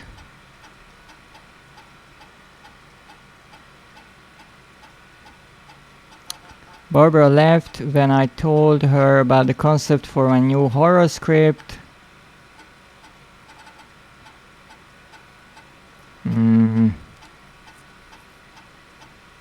So apparently no, in this one you don't learn about the fact that she missed the first aid course. If you check Brad's floppy first, which is I think in the first row, in the one that is closer to us, so there's a good chance you check that one first, then you can figure out that you don't have to check Barbara's. Otherwise, you have to check Brad's one too, to make sure that they both missed the first aid course. But that makes it really interesting, because out of the 6 people, we know that one has no first aid knowledge and wasn't part of the course, that is Forrest, because he wasn't even here. We know Peggy, and she mentions that she missed it or skipped it with Karen, so both of them are out. And then we have 3 left. If you check Brad's, then you know that he and Barbara are out, so you only need to actually check 2 floppy disks. If you check Barbara's, then you have to check Brad's too, to figure out that they are not good candidates, and that leaves us with 1, so you have to check 3. So in total, you either have to check 2 or 3 floppy disks only out of the 6, if you actually know what you're doing. But, well, we wanted to waste as much time as possible. Hey, Peggy, you there? Yeah, I'm here. Did you find what we need? Yeah, I got the safe open. I got the safe open, but I'm not sure what I'm supposed to be looking for in these files. We need to know who can do first aid, and we need them to be close to Nancy Drive. Anything further away than a street or 2 is probably too far. Anyone who ticks those 2 boxes is our best bet. Got it. I'll take another look at the files. I'll let you know when I find something, or don't. Well, we know that John...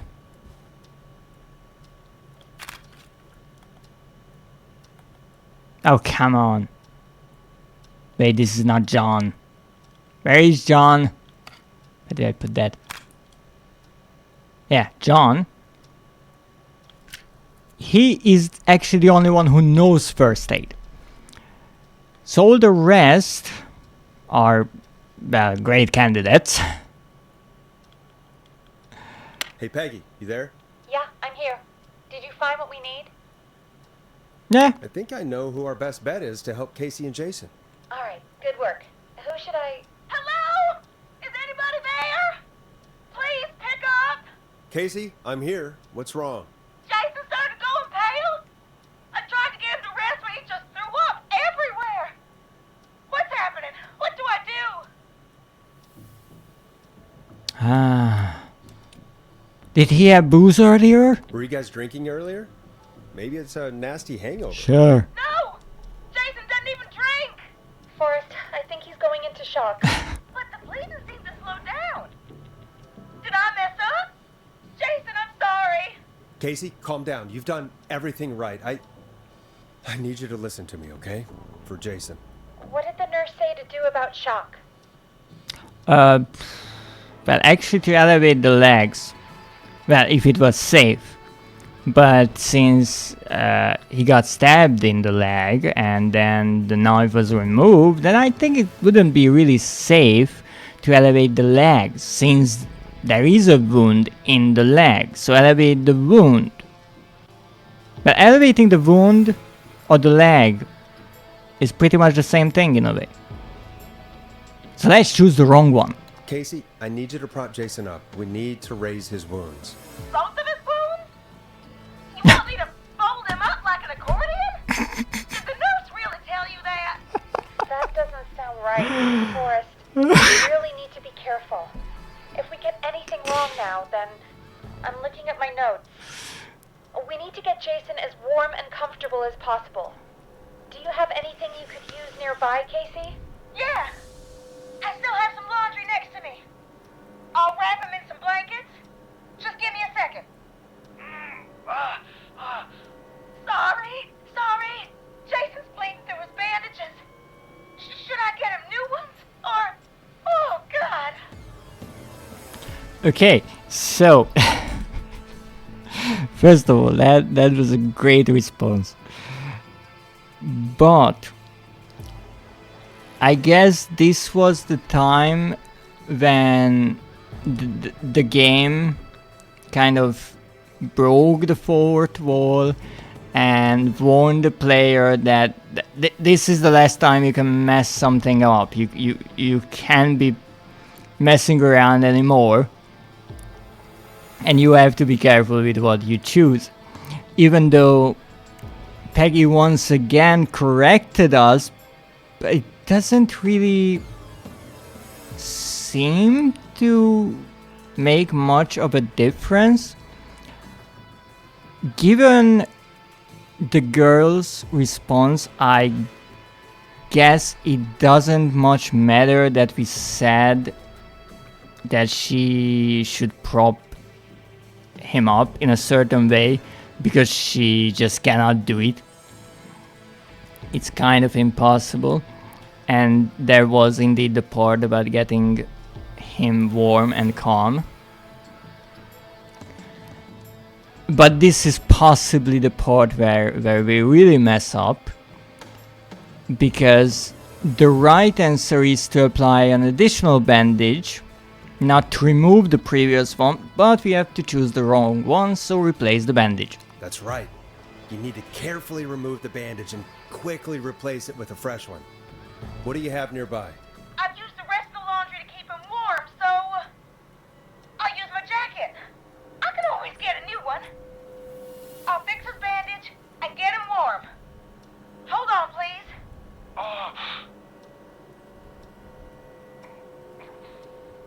Sorry. I'm done. You're gonna be okay, Jason. Just relax now, okay? Forrest, I'm scared. He's not doing well. Is he gonna... Now, this is interesting, because in this case, I would say, well, just as much as it would be uncomfortable and cause additional pain, it would make much more sense to just switch the laundry, which is in theory clean, out with the jacket to keep him warm, and then use the laundry instead of the jacket as a tourniquet or bandage. But I guess it wouldn't matter as much if we went by the original script and added the bandage on top instead of replacing it, which you shouldn't do. But honestly, at this point, I'm so curious if he can be even saved at this point. Look, I don't want to make you panic, but it's not really looking good, especially because I can only hear you. I'm gonna be honest, Casey. It's not looking good. But you, me, Peggy, we're doing everything we can to get him help. Oh, God. Send help as soon as you can. I can't lose him. All right, Forrest, we need to hurry. Jason doesn't sound like he's doing too well. You said you knew who to call earlier? Who was it? Well, especially I would like to say that we are doing absolutely everything to make as many mistakes as possible. So now I'm going to save, and I will try to actually call the right person, because I'm curious if it's even possible to save him at this point. We need to call John Hedges. He lives on Nancy Drive. He didn't really participate in the first aid training, but he's a former war medic. He's probably the most trained person we have. Really? I never really spoke to him before. A war medic, huh? Yeah, and according to Reggie's notes, John keeps all of his old equipment at his house. He's something of a hoarder. All right. What's his number? 5420735. Calling now. Let's hope he picks... Who the hell is this calling me? What time is it? John, it's Forrest Nash here at KFAM. We have an emergency and we need your help. Forrest? If this is a work emergency, then it can wait until the goddamn morning. Just leave me a note like everybody else. Now, here's the thing.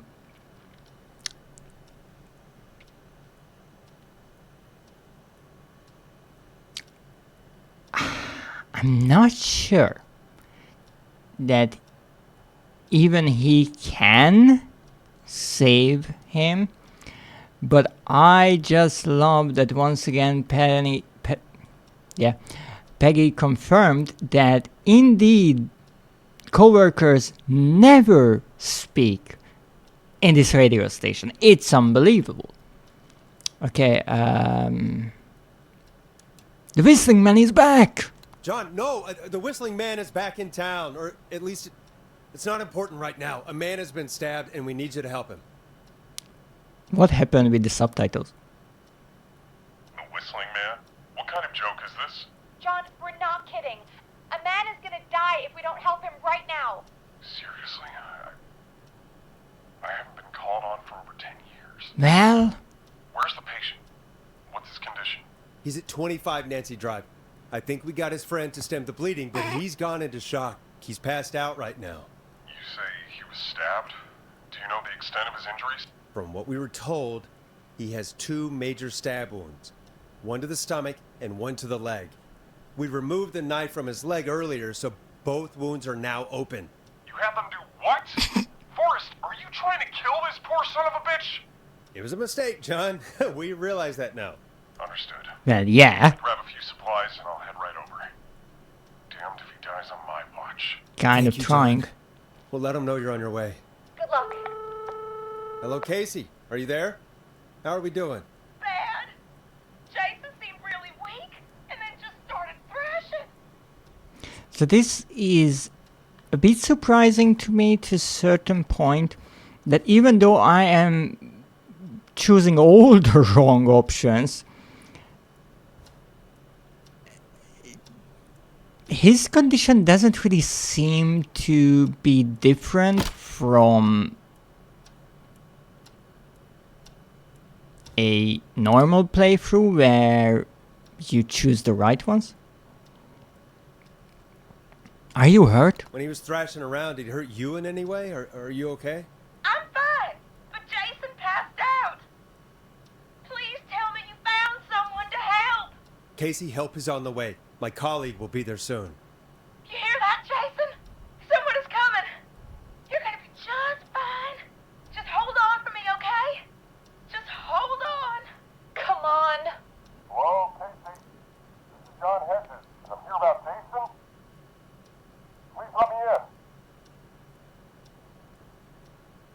I'm guessing that's Jason there.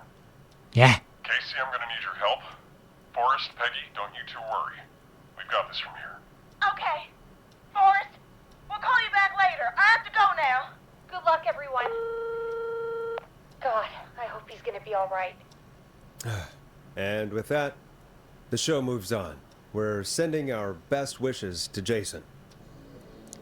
Let's see if John can work miracles. Well, after all that excitement, I think we could use some music. Come back upstairs when you're ready. Also, I found all of these figurines and nothing happened. I guess there's no trophy for me.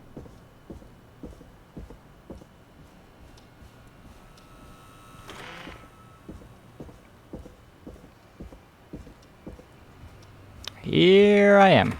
It's getting pretty late. This might be your You're last break telling for me? the night, so try to enjoy it. Give me a buzz when you want to go back on air. Well, the thing is, I don't want to save again because I'm not sure if John will be able to save this one person.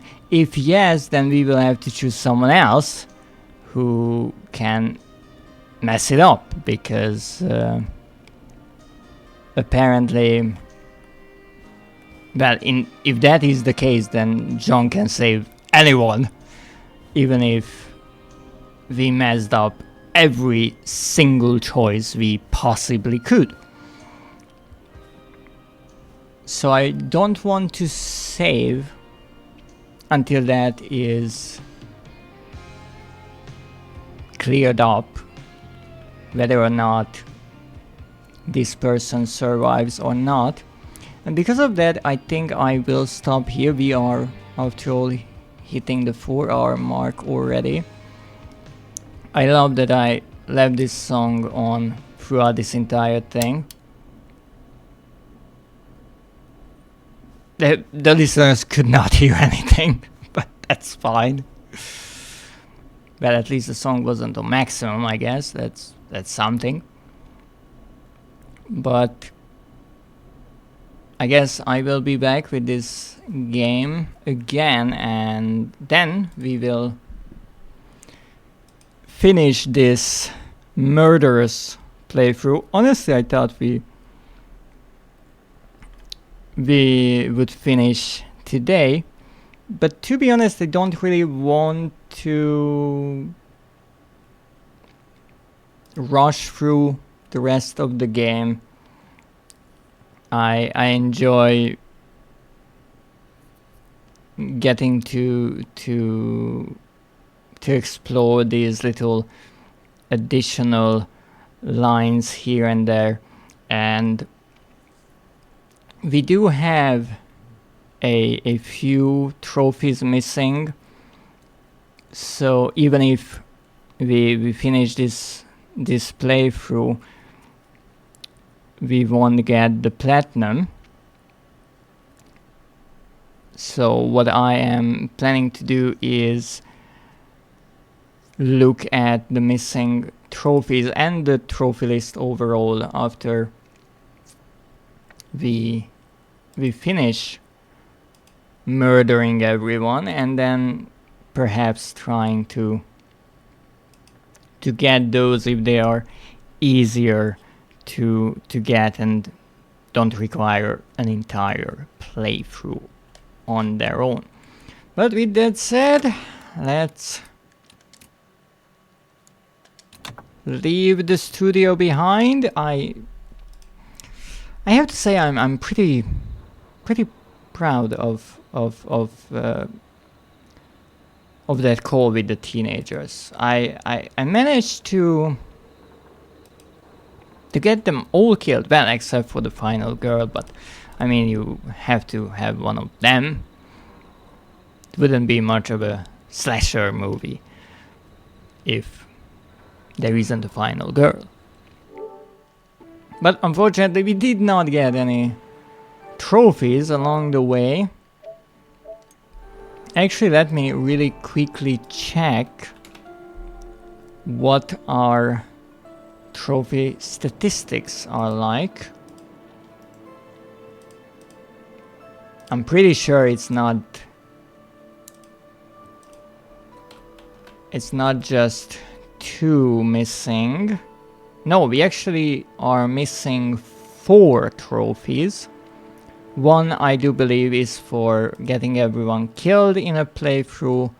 One is the platinum, so there are 2 additional ones. And unfortunately, my idea of finding all of these figurines and interacting with them was not one of them. We did get one for collecting all of the records, playing all of the advertisements.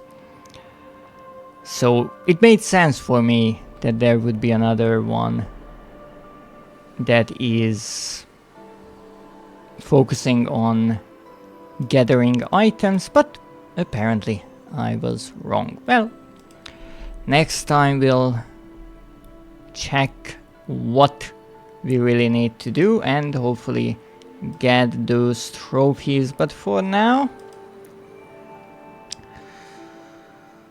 let's go and let's raid someone whom I don't even think I have ever had the chance to raid. And that is a wonderful artist and my main emoticon artist, the brilliant Lingberry. And based on their stream title, they are designing their persona. I thought they were a vampiric book. But apparently there's more to it. So please say hello to Link. And also don't forget to welcome them back on Twitch after they managed to log themselves out of their Twitch account live on Twitch while they were streaming. I know I already mentioned it, but honestly, that takes talent. That's something that I don't think I could pull off, even if I tried. And as you might have seen, I can pull off some really crazy things, like getting lots of people murdered for a trophy in a video game. I wouldn't do it in real life, right? Of course I would not. Well, not live on air. No victims shall remain alive. Well, with that said, thank you for joining me today. Have a great evening, and as always, good night.